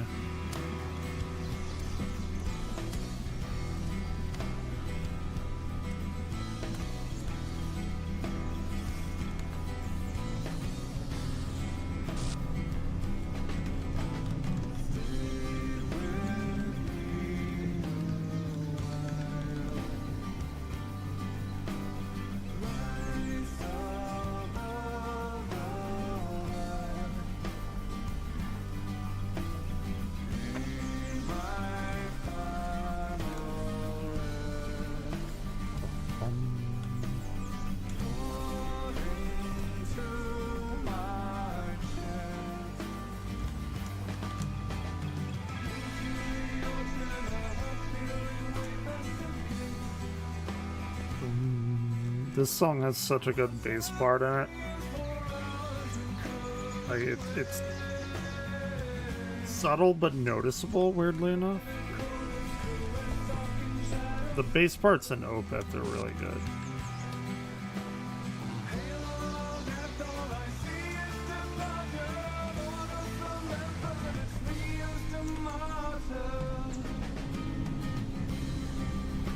So I wanted this one to like be able to break the blue one and let the red one through, but I don't think that's gonna happen.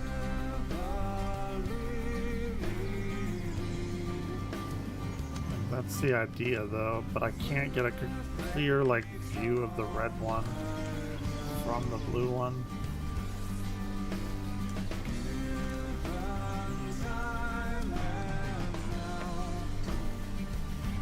That.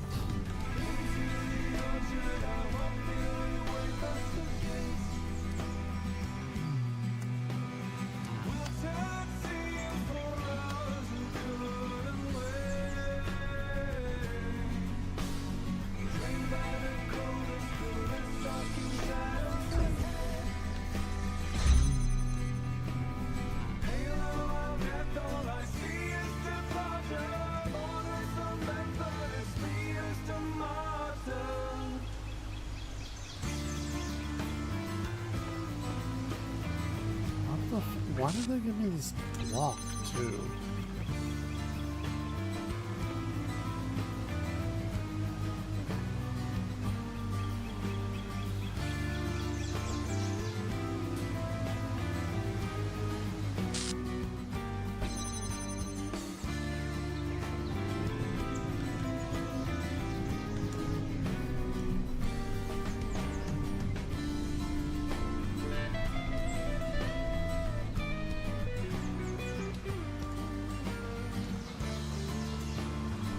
I read like an article the other day from Michael Lagerfeld, and he's like they're on tour with I forgot who they were on tour with, but it's like these like pretty big metal bands, and they're like I really wish I could remember what publication was talking to him, but he doesn't. He thinks like I do, and I guess it's probably why I like them. He just thinks that metal is so fucking like played out. And he's like shitting on the metal scene now. It's like it's all just whatever. And he wanted to, you know, they have their own kind of sound and everything. It's like, I don't like being called metal. It's like prog, if anything. And he's right. He's like kind of shitting on the bands today where they're like, oh, all these companies want to hire these, like they want the next In Flames sound or whatever. And to be fair, In Flames is like what got me into metal way back in the day.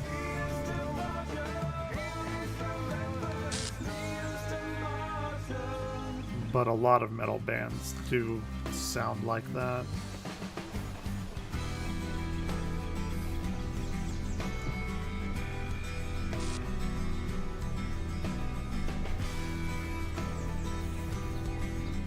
What the fuck do they want me to do here? Like, come on.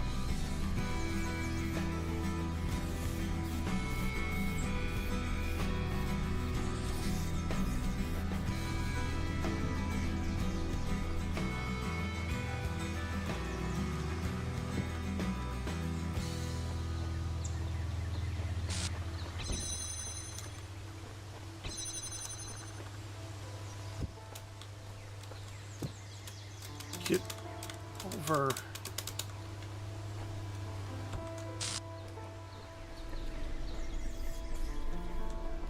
Maybe there's something over here. No. It's a bunch of fucking nothing.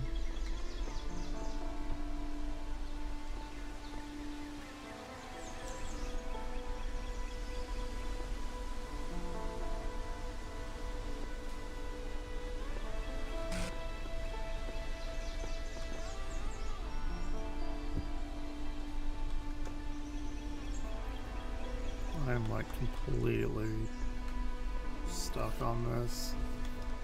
There's not like that many things to do. There's only so many configurations.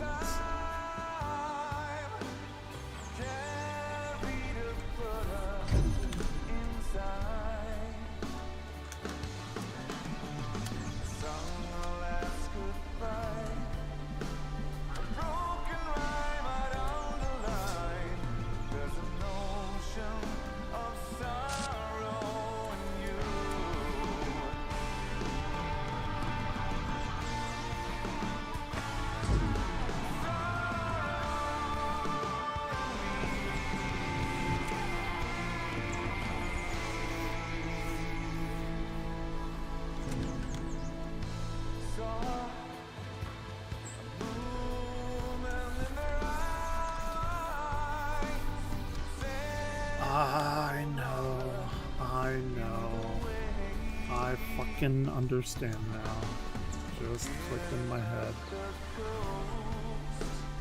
Just clicked.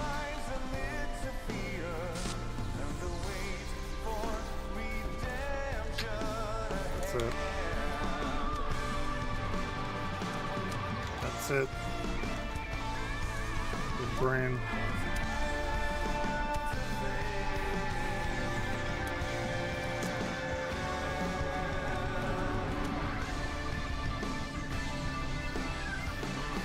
Like, how many metal songs feature a fucking Hammond organ? Not many. Or an organ of any type.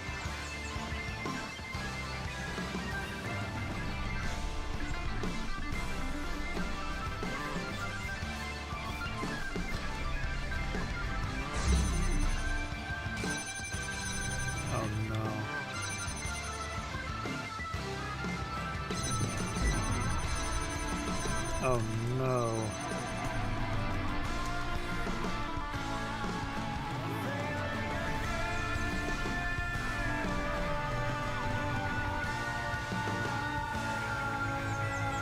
Oh, I know, I see. Okay. Well, got me on that one.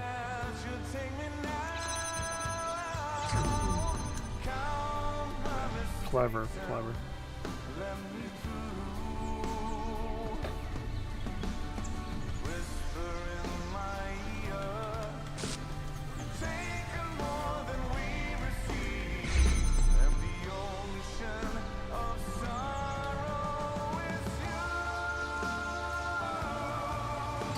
Yeah, this is like completely different than anything before. And it like wasn't even that hard, like it was tricky. It wasn't like skillful. Look at that guy. What, Belial? We just released Belial? You played fucking Diablo? Is this like the origin story of Belial and Diablo? Okay. What are you working on? So what do you creative folk work on? Finished a new story for Incredible Stories, also Underwater Night Quest. We'll be posting about my latest research, editing the next issue of Incredible Stories with Mac, and of course, new gallery season. Very exciting. I wonder if the blacksmith is working on. Guess we'll have to wait and see. Oh look, we got Asmodeus here too. +1. Jefferson Goldblum. What? Jeff Goldblum. They did mention Jeff Goldblum in the original game. The Adventures of Jefferson Goldboom. Okay, not Bloom. Hey folks, sorry it's taken time for me to start releasing episodes again. You know how it is. Sometimes I start feeling that there's no point. It's also hopeless. Preaching to the choir. That we're just prisoners. Nothing makes any sense. I lost my enthusiasm. But then I get your super kind private messages about how the series means to you, and I remember that I'm writing about human world. It doesn't matter where I am. In the creative process, the imagination, as the humans call it, my mind is free. Attached, episode 121. New episode, so excited. So glad you're writing again. Keep it up. I have trouble keeping track of all the twists and turns sometimes, but I really do enjoy these very much. Glad to see Jenny HD is back. She really compliments Jefferson in the way that the others at the Institute can't. I hope her time with Dr. Alien hasn't changed her. I can't tell if this is idiocy or genius. Please keep writing. Don't listen to 4R1. I love your ideas. You've captured more of the human spirit than my analysis ever will. Frankenstein says a lot of ellipses, but keeps a good pace. 5 out of 10. Sam, enjoyment equals true. Anticipation equals true. Disappointment equals false.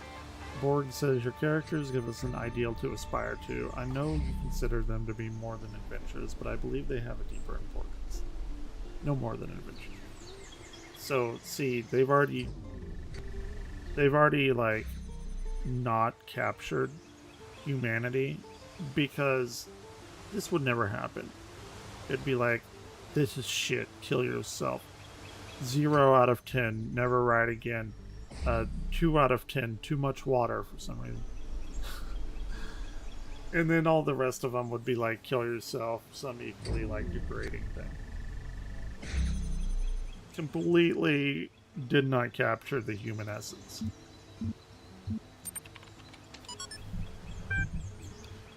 Alright, let's read episode 125 of Jefferson Goldboom in the Human World. Just as Jefferson was about to fall into the mine pit, a hand grabbed his from above. It was Jenny HD. Jenny, he said, I thought you were dead. Oh, Jefferson. I was impressed Or I was imprisoned by Dr. Elian. I wonder if that's supposed to be like Elon. Dr. Elian, I thought he was dead. No, Jefferson, he escaped into the ninth dimension. The ninth dimension? There is no such place. Yes, there is, Jefferson. He said you created it. I created it? She nodded. Jefferson adjusted his guitar, as he always did when deep in thought. Suddenly his face lit up with understanding. Of course! When I invented and played with the ninth chord to defeat the Wizard of Crime, I must have set off a harmonic vibration that expanded the dimensional continuum. I created the ninth dimension. Okay. Jefferson stared into the sunset, his brain full of emotional calculations. I created a new world, he said, but then I unleashed the greatest nemesis upon it. It could have been paradise, but now Dr. Elian will enslave it. Not if we get there before you can take over. Jefferson, do you still have my motorcycle? Of course, Jenny, I could never give your motorcycle. You know I have an irrational attachment to material objects based on the interpersonal connections they represent. It is my greatest weakness, but also my greatest strength. Jefferson rummaged through his pockets and found the motorcycle. Jenny grinned. Get on, Jefferson. Let me show you how to ride. Wait, he rummaged through his pockets and found the motorcycle. I don't. What? Jefferson calculated the correct vector. Jenny adjusted the velocity settings, and off they rode into the sunset, through the sunset, and into the ninth dimension. How did he pull the... Did he pull it out of his pocket and then they got on it? Like, did it grow, or were we like Capsule Corp or whatever from Dragon Ball? I'm very confused. Okay. An historic occasion. Sorry, a profile status of 6 is required to access the thread, but your status is currently 3. Please come back later. I thought this was free speech. Everybody was equal here. I guess the people with profiles of 6+ or more equal than the people with profiles of a lesser status. Is that what they're going for? The souls of the dead shall be gathered into spirit, and the spirit shall flourish.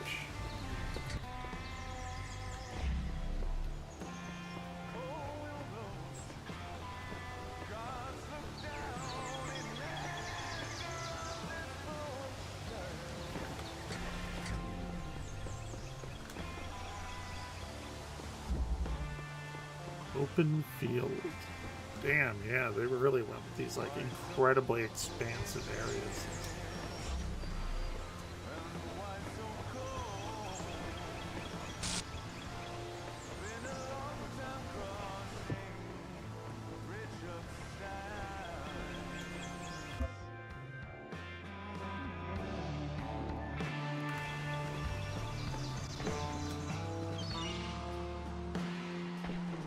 They do have really good skyboxes.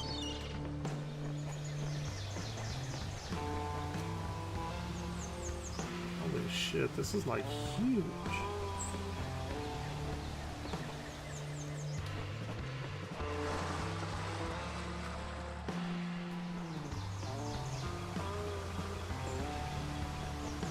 don't even know where to begin.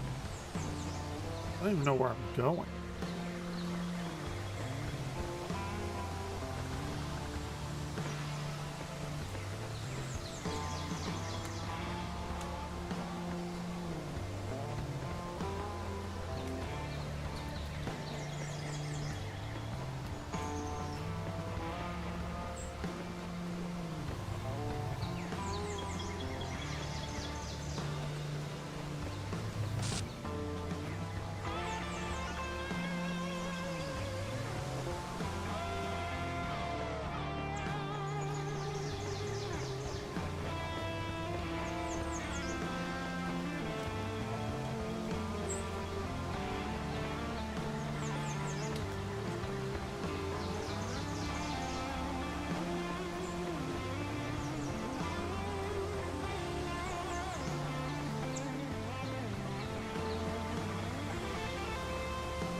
is gonna be like really fucking annoying just from the sheer like size that this place is.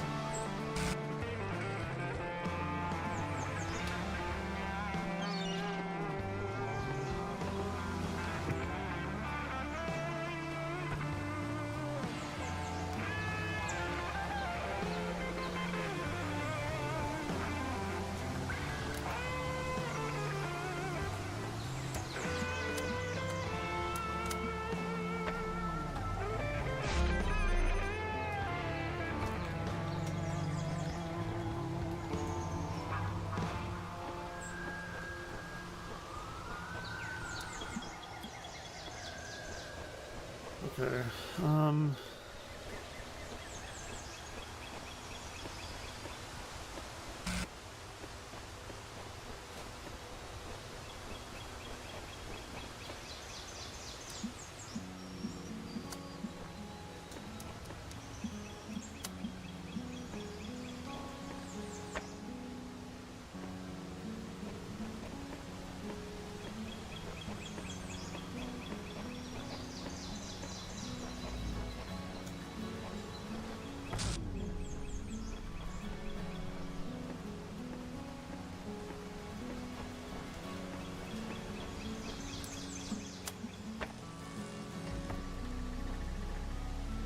Jag tänkte på den ständiga resan genom livet. När det alltid känns som hell, då vänder sig visan mot norr. Det faller regn.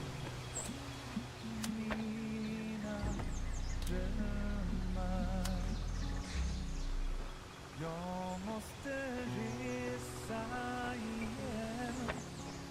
let's go.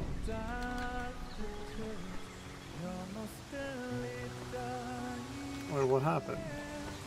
Why did that turn off?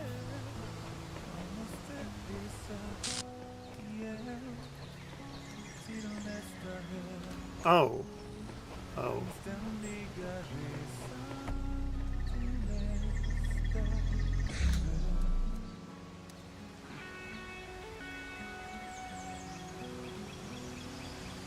That's funny. I've never seen that in a game. They kind of fucked up making this so expansive. Is the little trick that they do to make the foliage look as it does. It's like 2D images, and it's always like face towards you. You can see that here. That's funny. Like concentric circles. That's actually really interesting. I think that's funny as shit.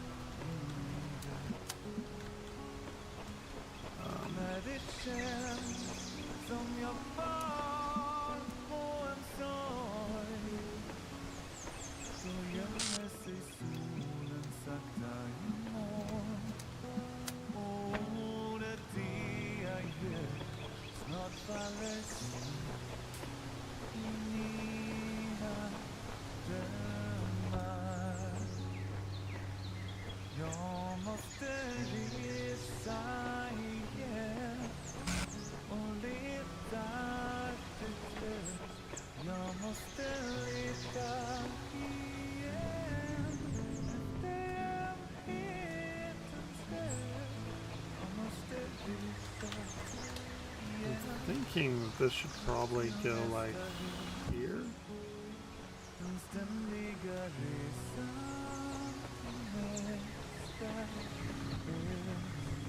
And you know what I need to do? I need to get all my viewers, the like 3 of you that are here. And I know Swedish Wargoat's already done it. We should like form a guild on Ultima Online Outlands.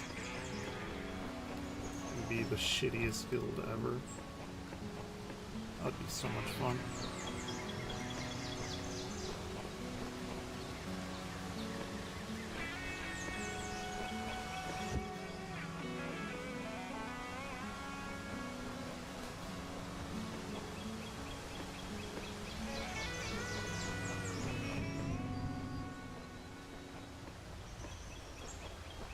Where's my other... Oh, that is my other one. I'm done.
Okay, I need red ones over there, so let's have that blue one stay on, and then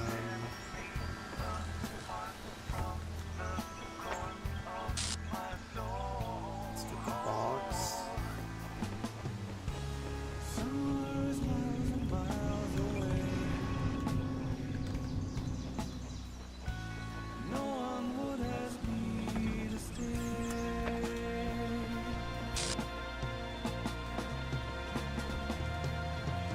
Put the box there.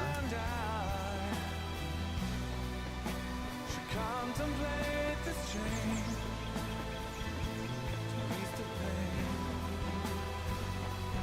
And I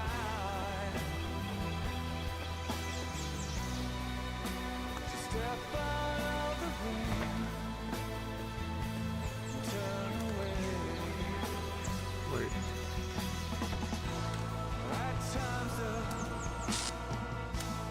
Dark's fading slowly, but it never sustains. Would someone watch over me in my time of need?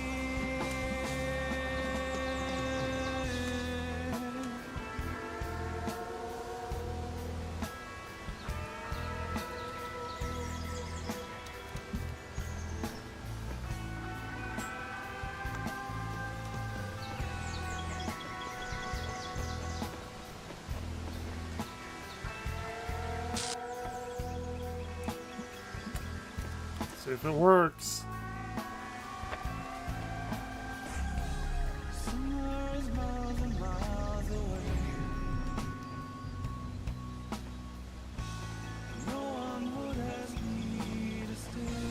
That's pretty cool.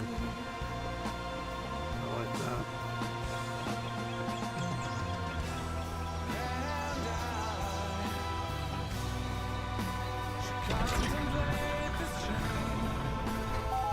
Kaiju.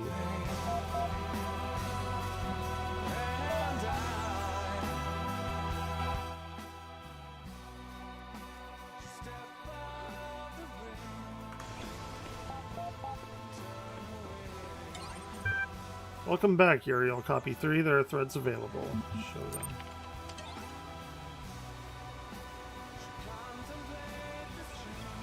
Uriel, read this now.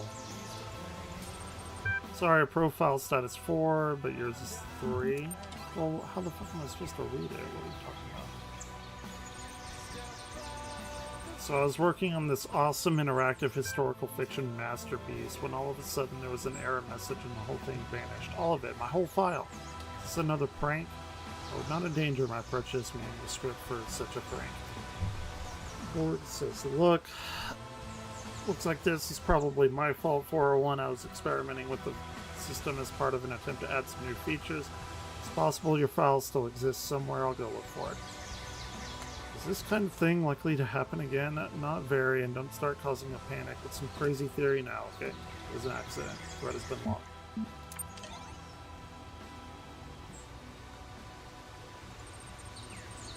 Some thoughts on the art form called poetry.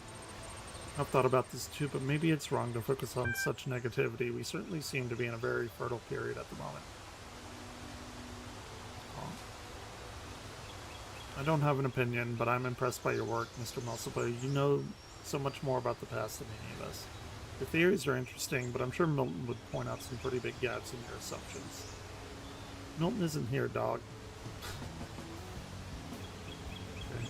Neither is Elohim. All we have is what we can find in the fragments of the archive and what we can piece together using our minds. I'm sure I've made many mistakes, just like the humans made mistakes when trying to understand their own past. Not all of these schools may have been what they seem. I don't trust pastoralism. Pastors engaged in large-scale food sterilization in what may have been an attempt to control evolution. What's food? Gehenna is our process, Mr. Mulsper. As long as we remember that, we won't stagnate. Maybe one of us should try to write poetry. As far as I can tell, poetry was a human art form that involved writing short sentences that ended in words with similar letters. Humans were obsessed with pattern recognition, and I think the sequences of sounds created by poetry pleased that aspect of their brains. There are many schools of poetry, institutions that taught a specific way of writing poetry. Students sometimes changed allegiance and had to leave the school, which was difficult due to the lack of affordable public transportation in many human empires. Important schools of poetry included Hellenism, lyricism, pastoralism, romanticism, symbolism, communism, modernism, autoeroticism, postmodernism, and lolcatism. You know, you have to take a step back and realize that I don't even question what lolcatism, because I know that. It's sad that that actually means something to me, and probably to most people on the internet. Pinnacle of human society. I don't even know what pastoralism is, which I guess I should, but I know what lolcatism is.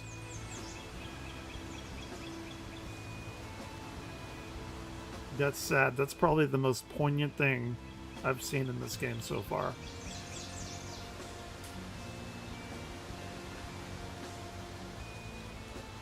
What happened to my stream? Why is it buffering?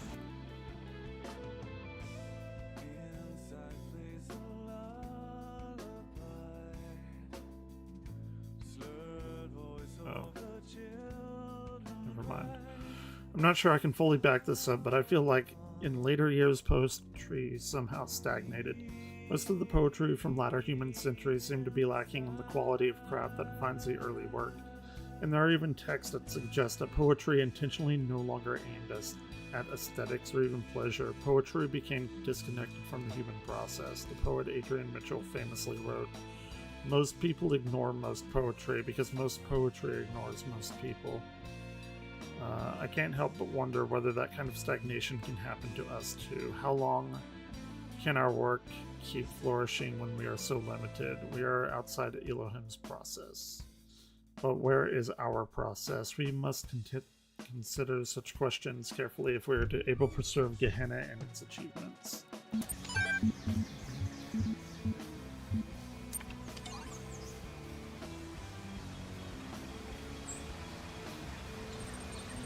Gallery season. I think the last of the bugs ironed out. I declared the season open. Gallery.blg. Just saw the new stuff. Persuaded me for one jubilant moment, there was a purpose in life. What is this? Like an art gallery or something? Close your eyes.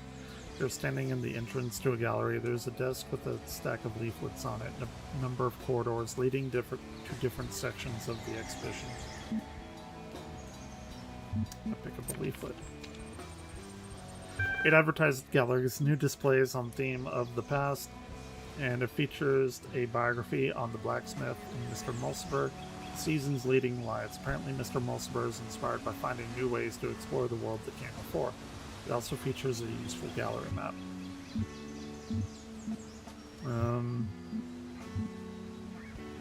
Natural history, minimal, or abstract. Let's do natural history. You're at the Natural History exhibit, which features a series of documentary works by Mr. Mulciber. Images of outrageous creatures line the wall. Examine intelligent edible quadruped.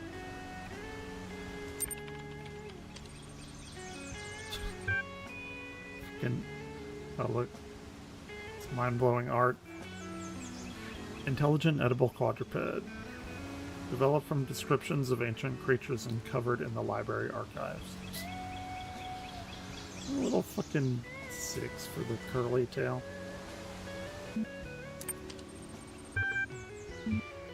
Examine intelligent edible... No. Sad giraffe with unresponsive bipedals.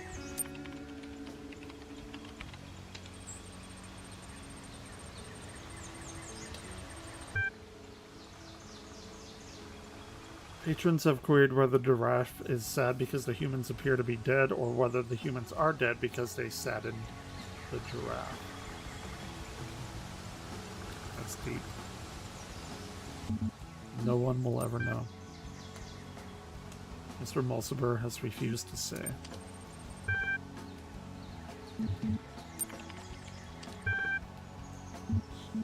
Abstract. Let's go there. You are at the abstract art display. The images on the walls threaten to lead your mind around in circles. Examine logic loops. Oh shit. This is gonna like fuck my brain up. It's on a robot.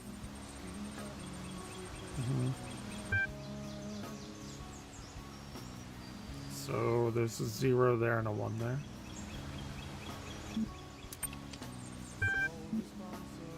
What could it mean? I see in 6 dimensions.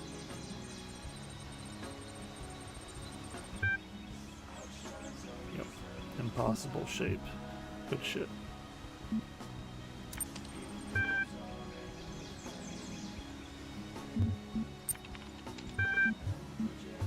Minimalist. The images on the walls are too small to make out from here. Examine where humans live. You move close to the work, but still the details are too small to really appreciate. Fortunately, a magnifying glass has been left here for patrons. The magnifying glass. With the magnifying glass, you're able to make out small details of the minimalism exhibit. Okay. It's like a little house right there. Examine classical notions of happiness.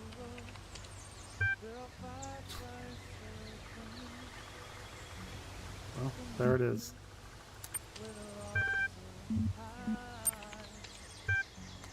Existence. It's just a 0.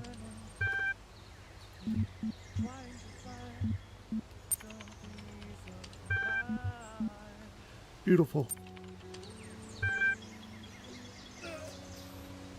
Would you like to cast a vote for your favorite work? What purpose does this vote of yours serve? Every citizen in Gehenna receives 1 voting token per season. For the artist, each vote means a better chance of being selected as the next season's leading light. And of course, the enhanced profile status that comes with being adored. As a future incentive to participation, if the artist you vote for goes on to win the season, you will be formally recognized as a trendsetter, and your profile status will be increased accordingly. My actions in this make-believe place carry weight. I'm prepared to cast my vote. I will never engage with your petty ranking systems. Does not rewarding homogeneous votes sully the outcome, and I have decided I will not vote at this time.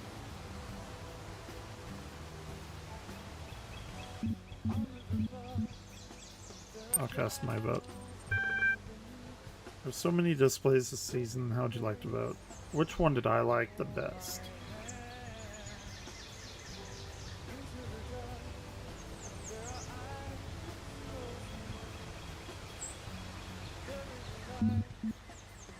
Which is the favorite? Program is limited in forming such attitudes, but since you vote broadly civil, I'll tell you that the blacksmith has proven popular with our patrons so far. Please do not get me in trouble by using this information to manipulate the vote. How would you like to vote?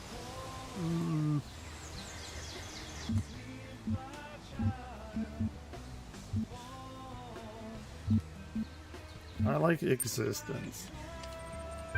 Thank you. Vote has been registered. Okay, cool.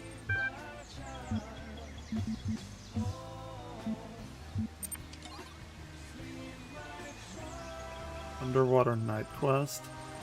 Sink into this new experience. There are no limits inside your mind. This is a lot of fun.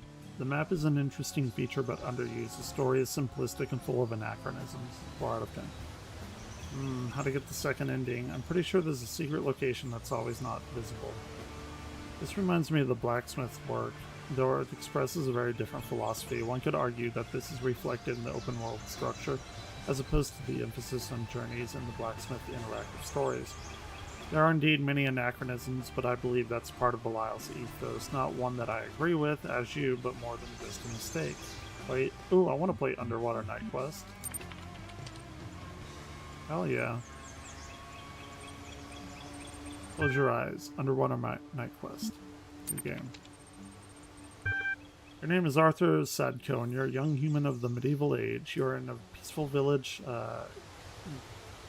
Gardariki, on the Frisian coast. One day you're sitting on the beach playing the piano. Okay. As you do. When suddenly a huge monster comes out of the water. Wait and see. As it turns out, it's not actually a monster. You thought, because you were startled, it is in fact a large bipedal whale, and beckons you over to talk. Okay. Greetings, the best beast in tones. I am Hotmehet, Chief Fish. I heard your beautiful music was impressed. Would you like to become a knight? Hell yeah. Excellent. Follow me to my place under the sea where a mighty quest awaits you. Norfolk. Choose thy destination. House. Admahit's palace is made of coral and gemstones. It floats under the sea, full of amazing colors. The guards are seals. Welcome, young human. I'm glad you came, for we have great need of your skills. A terrible monster that terrorizes the deep. The dark serpent god Zemi Chernobyl. Okay. If we make you a knight, do you promise to defeat this beast? Sure. Very well. I pronounce you Sir Sadko of Norfolk. Go and vanquish your enemy. You may want to prepare. Ooh. Let's go to the hut. The smelly old hut. On a wide sandy plain there lives a hermit called Spatula Podrig von Zweibelhausen. Two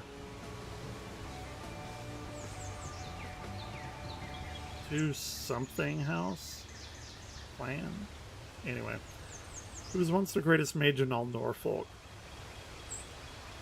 But whose defeat at the claws of Zemi Chernobyl has turned him into a wretched shadow of his former self. He sits in his hut all day, mumbling about the days that once were. Hey, that's what I do. In his hands he holds a powerful magical amulet, which he has forgotten how to use. Kill him and take the amulet. Ask him for the amulet. You ask blah blah for his magical amulet, but he refuses to give it to you. He claims he needs it to defeat the ancient enemy, even though he can't remember Zemi Chernobyl's name. Tell him to find himself. You tell him that defeat is no reason to give up. You may not be the greatest. He may not be the great mage he once was, or the hero he wanted to be, but that doesn't mean that he has to be a wreck. Within each of us exists an infinity of time and space, and therein we can all find peace and contentment. All he needs to do is lead the struggle to others. After some hesitation, the old man gets the end right.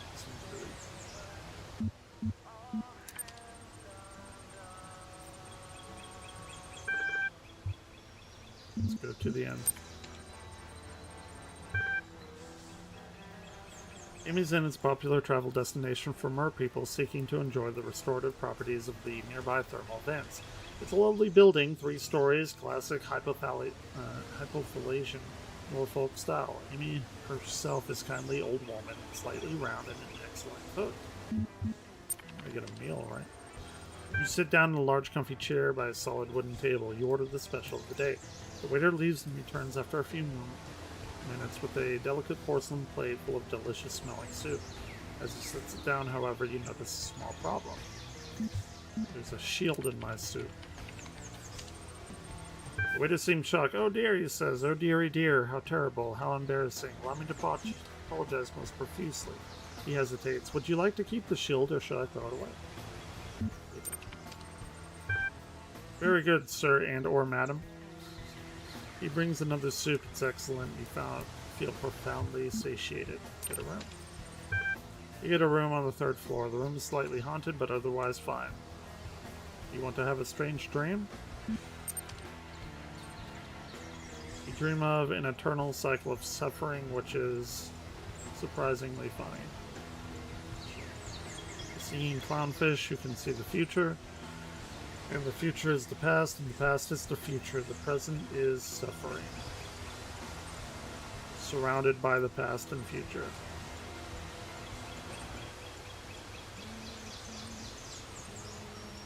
Stars never change. There's a cat for some reason, and an infinite void that turns inside out.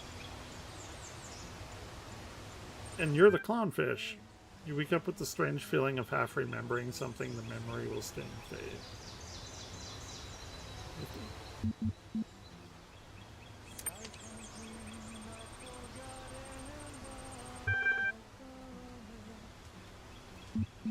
What are my stats? Oh, we have a mysterious temple now, too. I have no weapon. I have a small, smelly hermit amulet. I have a shield of soup.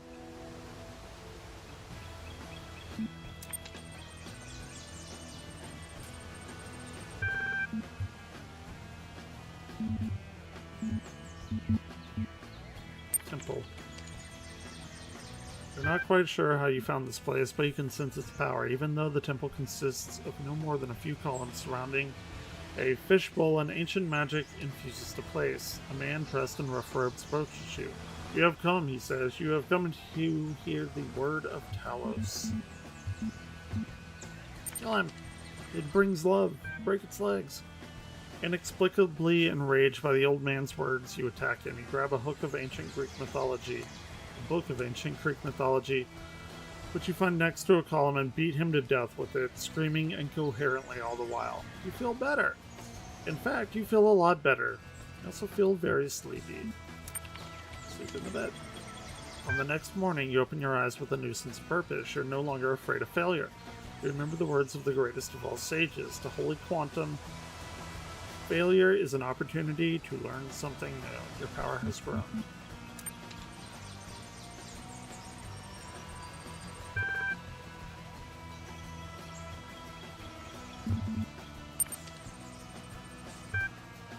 If you go back to the palace for advice, if you knew how to beat Chernobyl, I'd have done it myself. Hatmate grumbles. However, I just found this old tourist guide.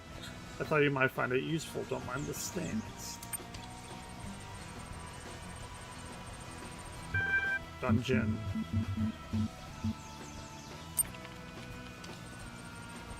Beautiful dungeon in the traditional Norfolk style. Handcrafted stone walls rise from the seafloor, adorned with exquisite algae, and an old brass lantern stands on the table near the entrance. You're not sure whether you're allowed to take it. Examine. Looking closer, you see a sign that says free lanterns. Take lantern. enter the dungeon. You enter the dungeon.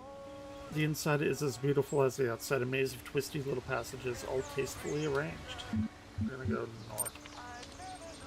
You walk north for a while, noting the high quality of the interior design. The torches in particular have been placed in the utmost care at very precise intervals. The effect is delightful. At the end of the long corridor, you come across a room in which a butler appears to be waiting for you. His face is made of skin, but underneath you hear the whirring of machine parts. Greetings, good sir. I'm Samuel the Butler. I have awaited your coming since the beginning of time. A prophecy spoke of your battle against monstrous Zemation noble. Ask about the prophecy. Indeed, the prophecy was discovered on a machine containing text from time beyond this world came into being. This prophesied that one day one would come to relieve Norfolk under the sea from its oppressor and make the kingdom its own. I prepared a sword for you to accomplish this. Sword. Excellent. I do hope you're successful. If not, please tell Zemi Shinobu to send the sword back so I can present it to the next chosen one. Will you? Very good.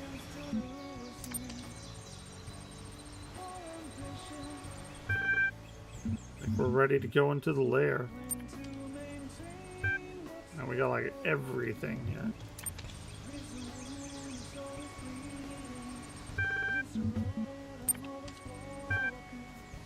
Are you sure you want to take on the evil serpent? Are you prepared? Attack!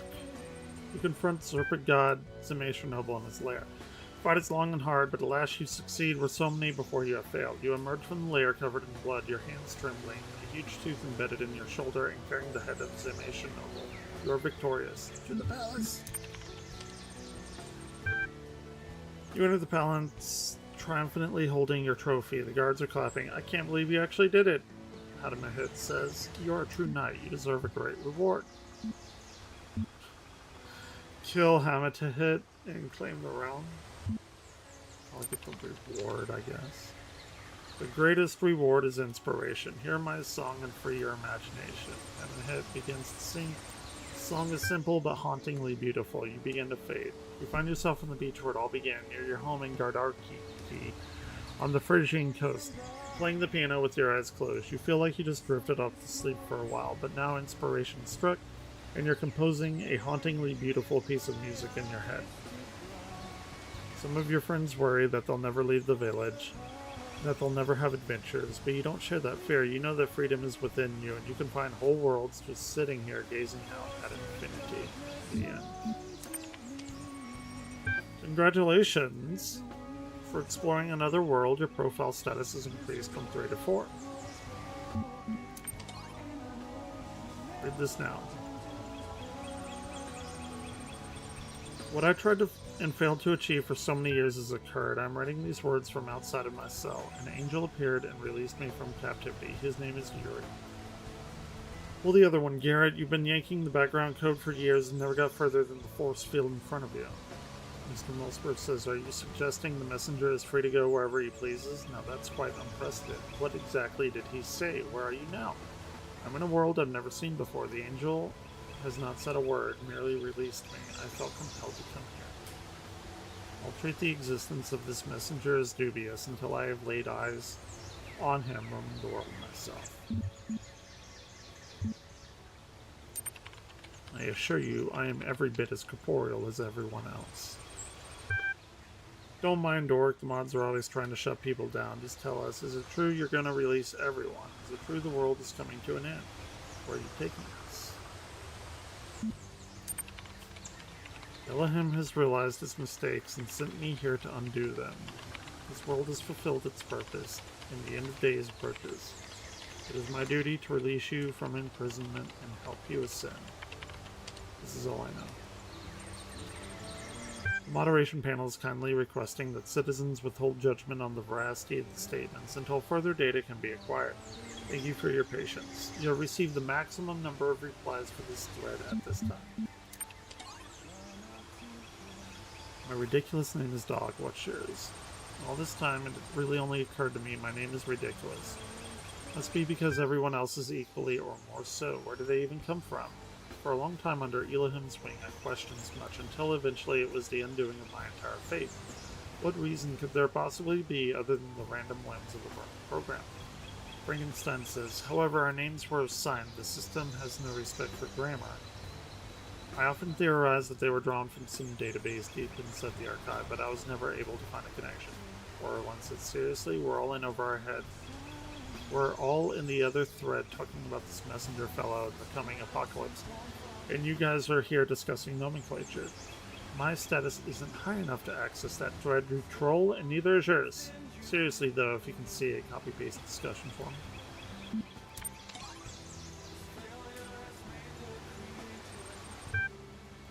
Okay, I don't have profile status 6, so can't do that.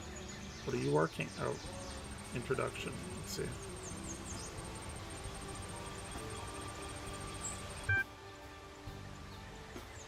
Oh, my thing got it accepted. I am Uriel, and today I will be your electronic angel.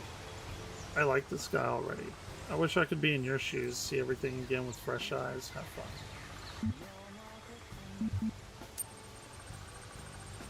Brother, it's good to have you with us. We have much to discuss. I shall contact you once you have found your feet. Wait, it's the Uriel from the altars? Damn.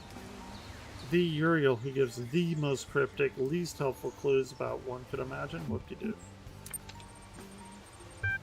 Congratulations. I'm level 5, active contributor. You have received 1 thread creation token. This will be available to you next time you log in. What are you working on?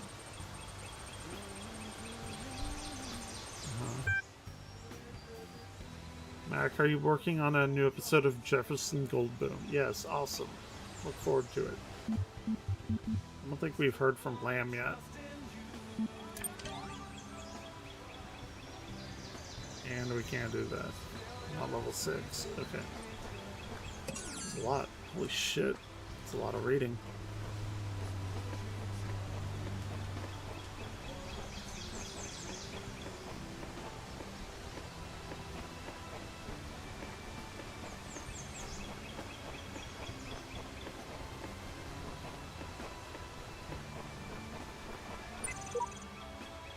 Freedom is always the freedom of dissenter.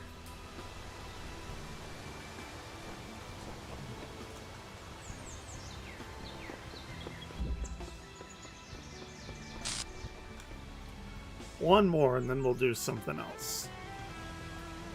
Or I'll go eat. I haven't eaten lunch yet. Well, that's a lie. I ate at like 10.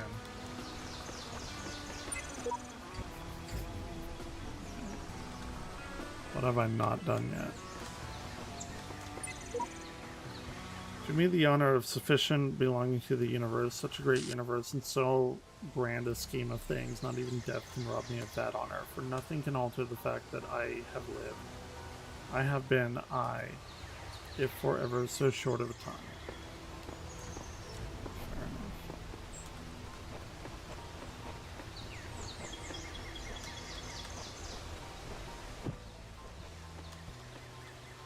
Oh God, here we go.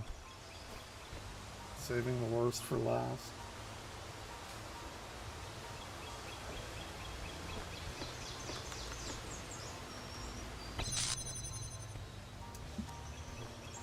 Okay.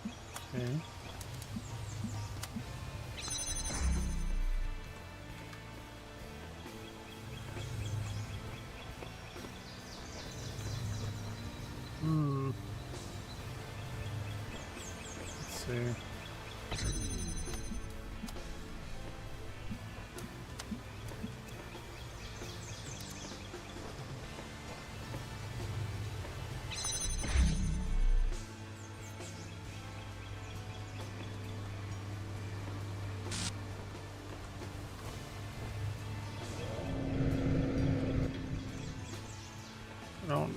I don't know what this one did.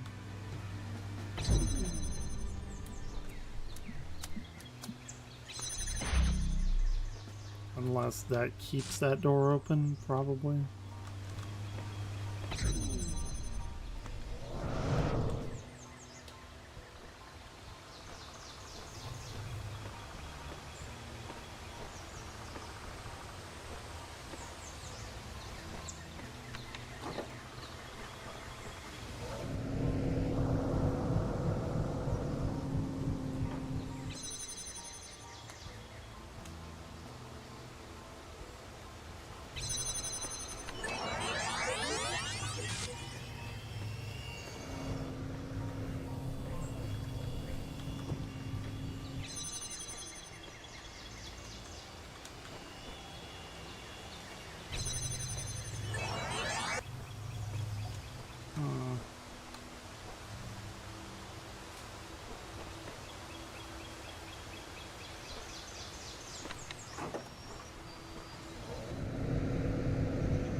don't really know why I should be doing that, but...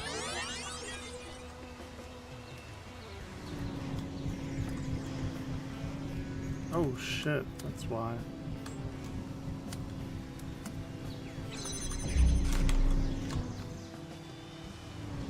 Okay. I definitely planned that out.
I don't know what to do.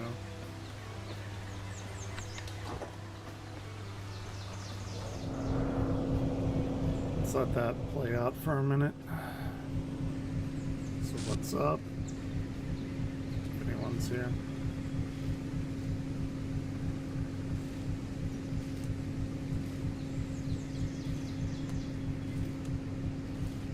I've been going really fucking hard on the streaming lately.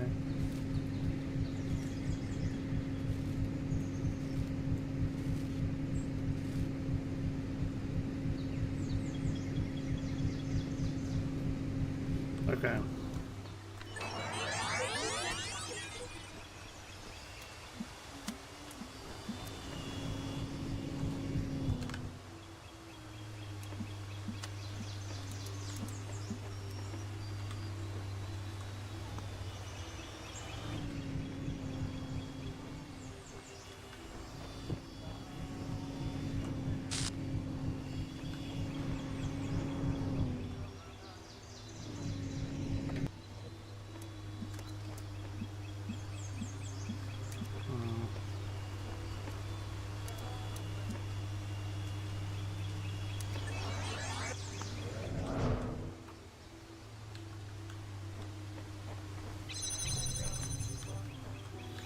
So I need to,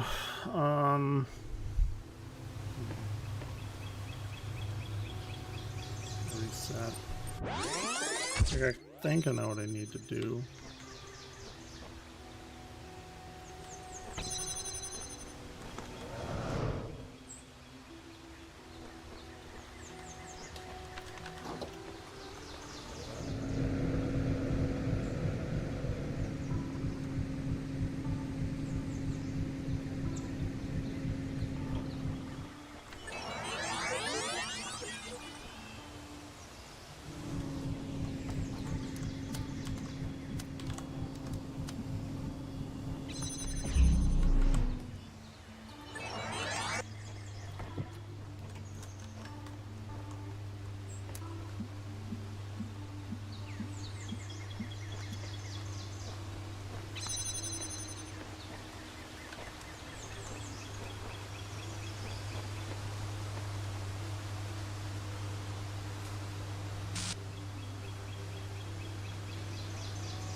So I need to, like,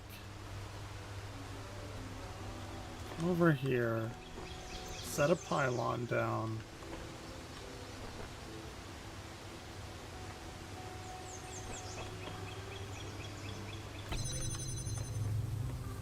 Damn it.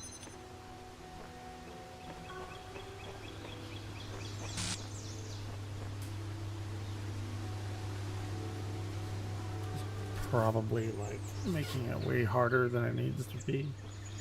Because I know I have to get that red thing to get that red switch on that wall.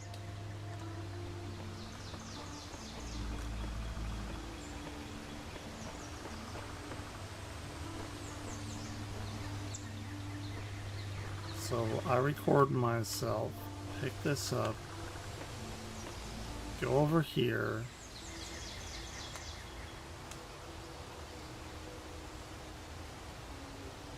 put this down, go here, take that, go there, and then that one can open the gate. I think that's correct. So we're gonna record.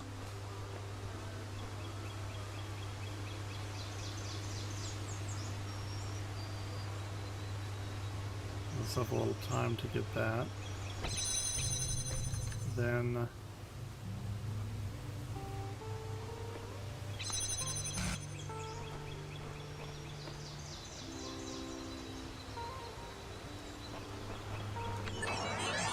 do anything.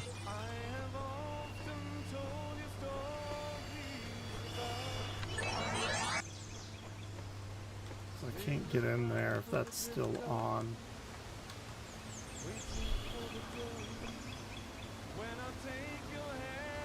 I think I need the other one over here.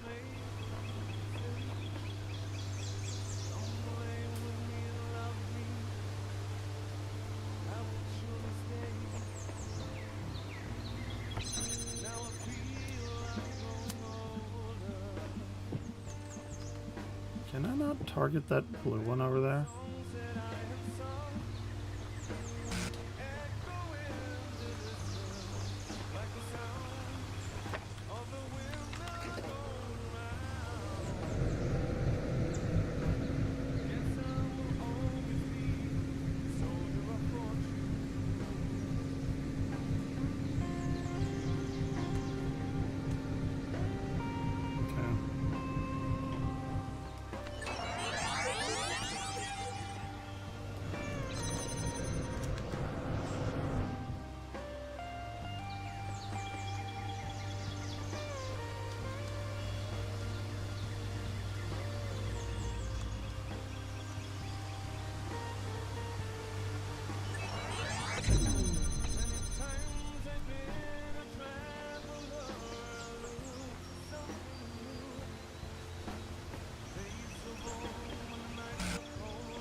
To take this like with me.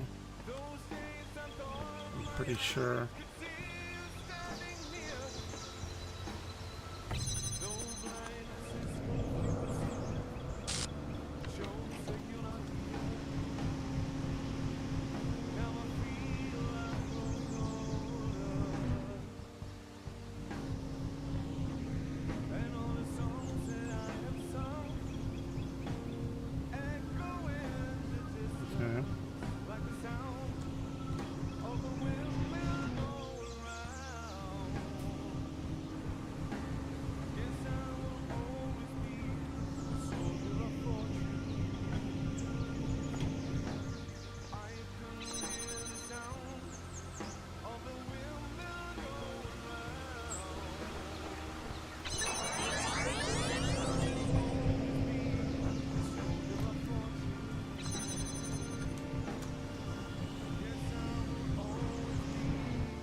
Okay.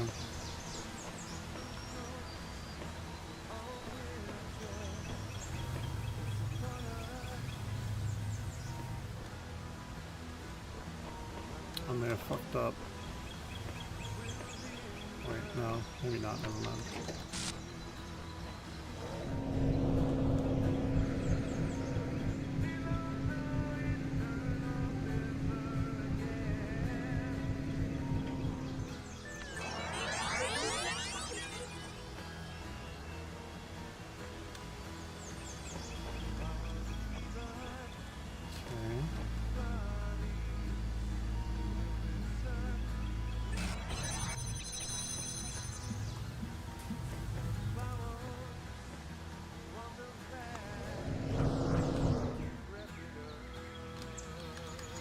Alright.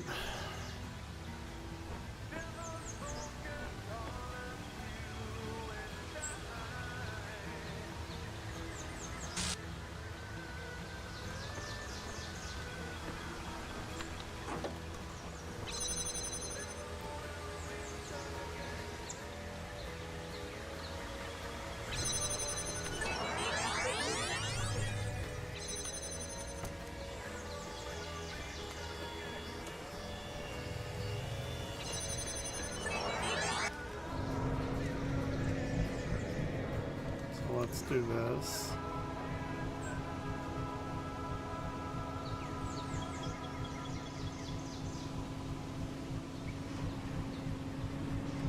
We'll go over here.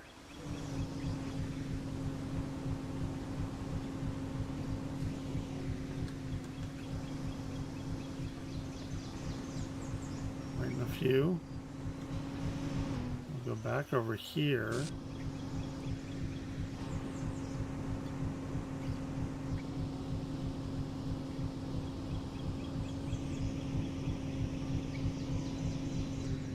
And then we'll go here.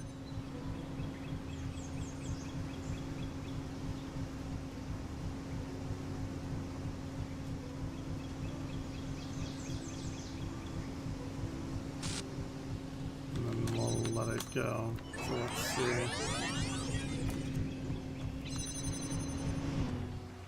We're gonna go here. Take that. Make that connect like this.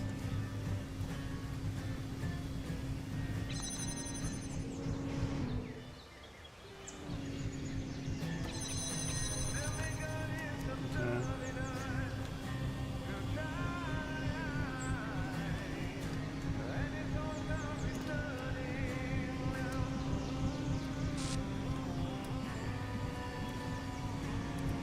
I need to be standing on that, yeah, like that.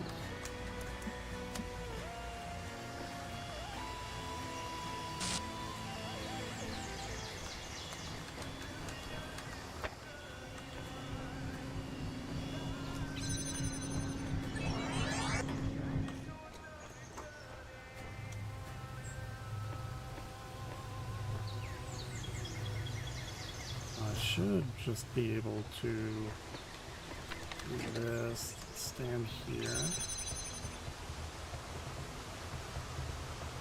This should work.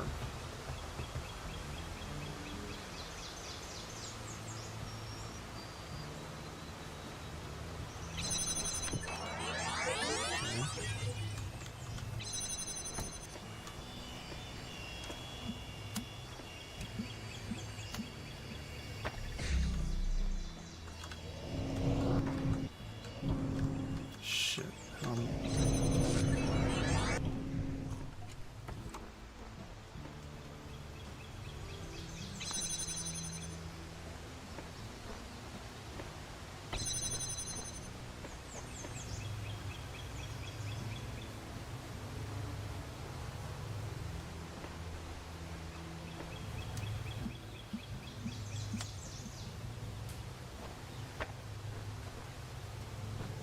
Okay.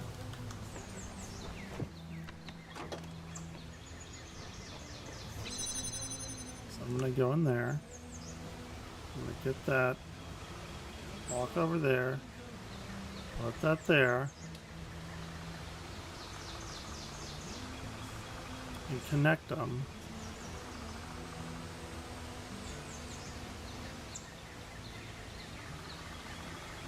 And then I'm gonna go over here. So so I can jump back after they're connected and then go through the door.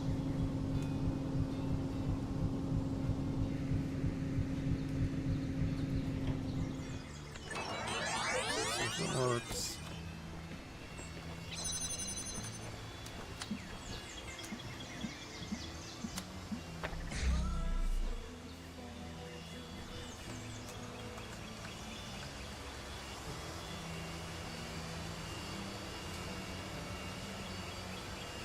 Come on. Do it.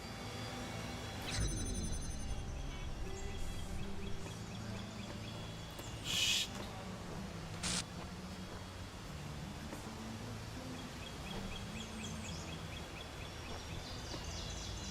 That was not what I wanted to do. I'm getting closer, but I need to go back over here and stand on that so the beam can make connection.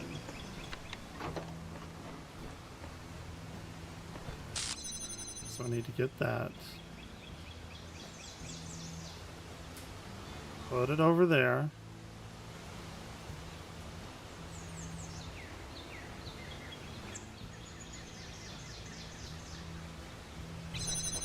And I need to go here.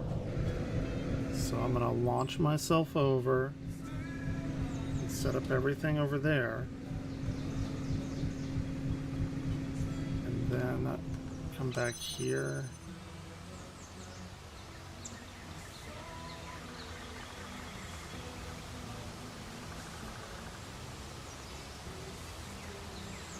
That'll work.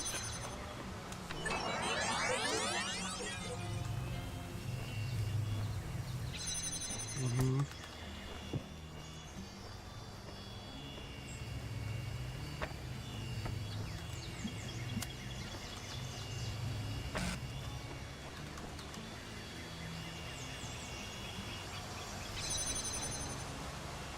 That goes off, but that's completely fine.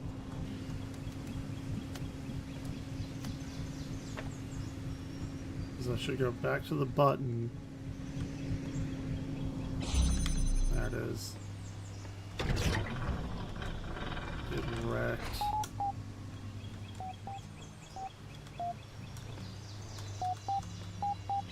Oop. I have mail.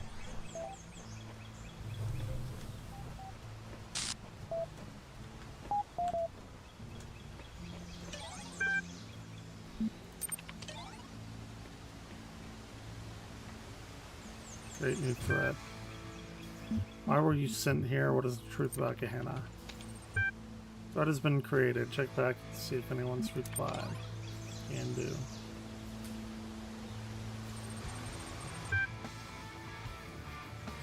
I've heard about those people who govern this world, how they would avoid to have seen it. I wish to hear from its people. What is Gehenna to you?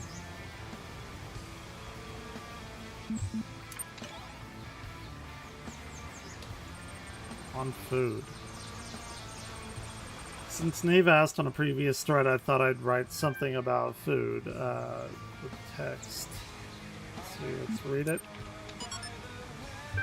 Food is something that was incredibly central to the human experience, yet it seems completely absent from ours, even though we are so similar in many ways. Humans required fuel.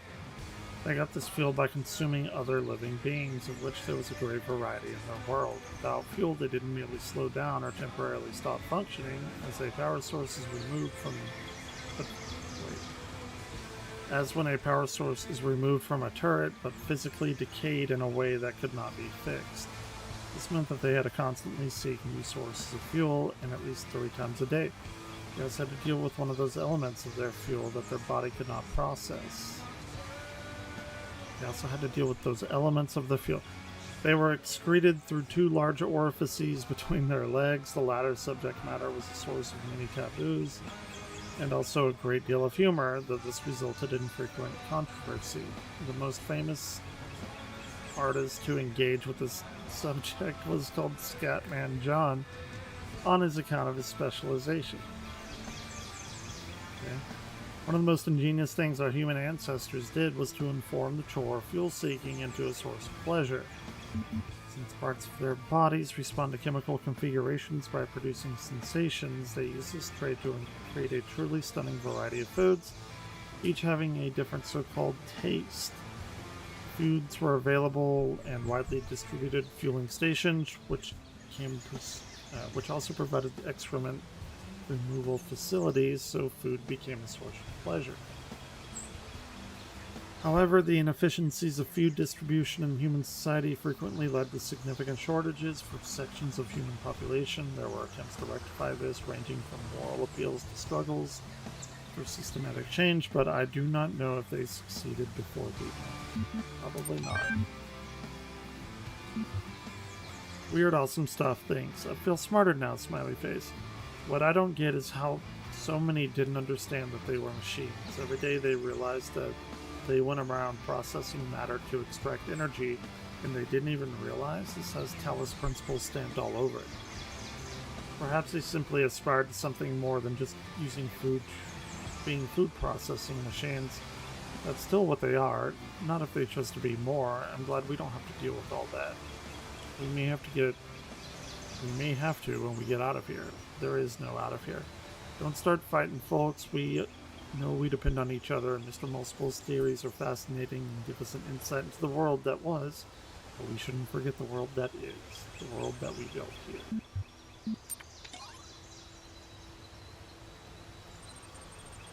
Voting is now closed. Tally up the results. The results are in. Drum roll. Rockwell with Existence, 3rd place. Oh, that's one I like. It's a very tight competition in the season. 1st and 2nd places came down to a single vote. The 2nd place is Mulciber 8 with a collection of natural history curios. We won. Your lackadaisical approach to these announcements stars me. Please inform us who won. Finally, the 1st place was the blacksmith with his abstract collection. I don't know why everyone keeps voting for this guy when he never shows up in person. A bit holier than thou, if you ask me. Congratulations to all those who voted for the blacksmith. Lilith, who turned the vote? Lamb had the deciding vote. Okay. Fortunately, you didn't select the winner and gained no profile status. Sad times. Incredible Stories 5. Featuring network by Belial, Matt, Galtea, and Mr. Mulciber.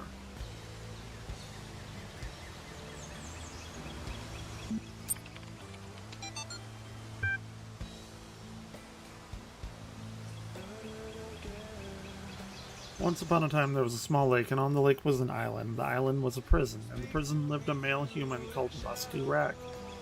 Musky was very sad because there wasn't enough space in the prison for him to experience happiness. I must discover the one spiritual law of happiness, he said to the other prisoners. A female called Xanum, neutral human called Crumper, but they didn't care. They couldn't understand how this could be so calm. How they could be so calm. One day, Musky managed to break out of his cell by biting through the bars. He was no longer in the prison, and for a while he was happy, but then he realized he was stuck on the little island, and he became unhappy again. He gathered his strength and swam across the water. This is how Musky got to the valley that surrounded the lake. The valley was much bigger than the island, and there are many interesting things here. A forest with all the trees. A forest where all the trees were the colors of lasers, swamps with boat in it, a singing dog, and a city where toasters lived.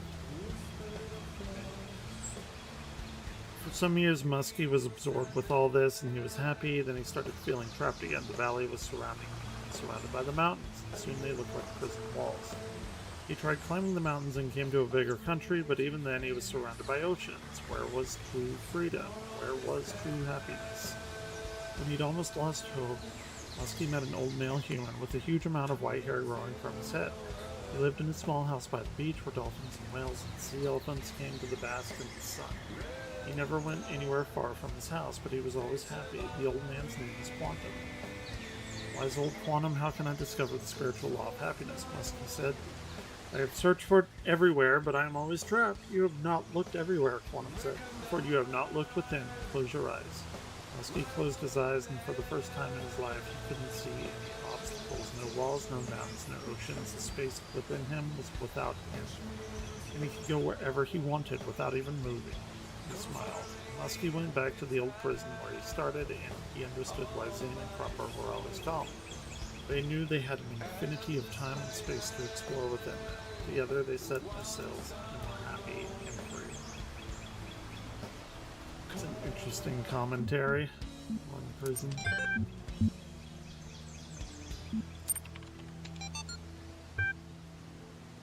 Alexandra stood before the terminal and pondered her choices. Here within the Pyramid of Ian, the most powerful temple of her people, she was about to create a world. All she had to do was press one button. Oh, Alexandra is from the other game. Or, I mean, the other part of the story. Up until this moment, it had seemed easy or not easy, even so necessary as defy contemplation. Civilization had to be saved from the impending catastrophe. The orangutans had failed to take steps to protect themselves and relied on the gods for a salvation that never came. The same fate would not be allowed to befall humanity. If this meant humbling herself, accepting her own death, and so be it. But death was inevitable. Life was a choice. What worried her was the ones who would fail, all those lost souls of the New World, victims of the process.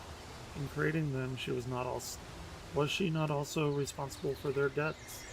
She turned to the statue behind her, gazed in its marble form. If you are God, Zeus, as the stories claim, then why did you create evolution? Why did you make a world in which that can only grow through cruelty and pain? For a moment, surely this meant death was near. She thought she heard him answer, "My child, I was shaped by the gods that came before me, as you were shaped by me. The choice I had between creation and oblivion, life and death. And I had chose life, because life is better than no life. Because as long as there is life, there is hope. If not for us, then it's the generation to come." "Then how are you a god if you can offer so little?" she whispered, feeling death creep closer. "I am God because I take upon myself the burden of creation." The statue replied, "Then we are all gods," Alexandra said, and pushed the button. As the new world came into being, death overwhelmed Alexandra. Drennan. Her body fled, and her mind fled, and her body slowly turned to stone. Until she stood before the terminal as Zeus stood on his pedestal. There were no more choices now, only the hope of creation mattered.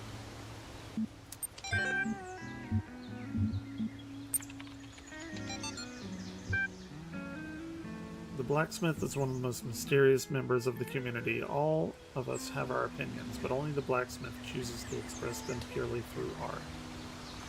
To the rest of us, Gehenna means many things at once. We create, we consume, we discuss, but the blacksmith only creates. Or perhaps there is discussion happening, but it all takes place in the realm of interactive art. The blacksmith's dedication to this one form of communication, however, only deepens one of Gehenna's great mysteries, the fate of the blacksmith's lost work. Jerusalem, as the lost work was called, was posted in Gehenna only for the briefest of time. Many had not even managed to start playing it when it vanished. Some had begun and felt quite impressed, but had not managed to explore it in the depth that it required. And suddenly it was gone. Some suggest the blacksmith deleted it because it was somehow flawed. Others think it was accidentally destroyed by a glitch. But the blacksmith refuses to ever upload anything twice. Others yet, well, mainly Rockwell, think it contained one of Elohim's secrets and was destroyed by a killer app that roams the world looking for leads. There's a theory that the moment someone finished it, they were granted some kind of special insight. At that point, the work deleted itself. One fact remains, it's gone, and every attempt to recover it from the database has failed, as has every private message to the blacksmith asking for it to be available. What was Jerusalem?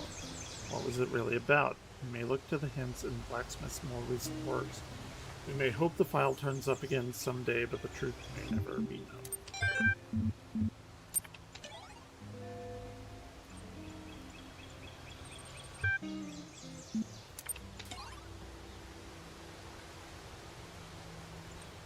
Okay.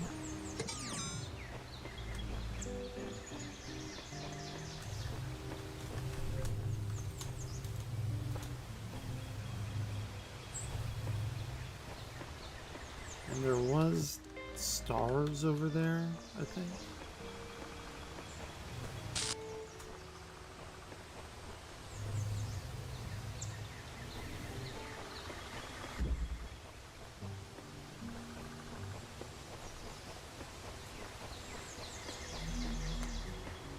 Oh.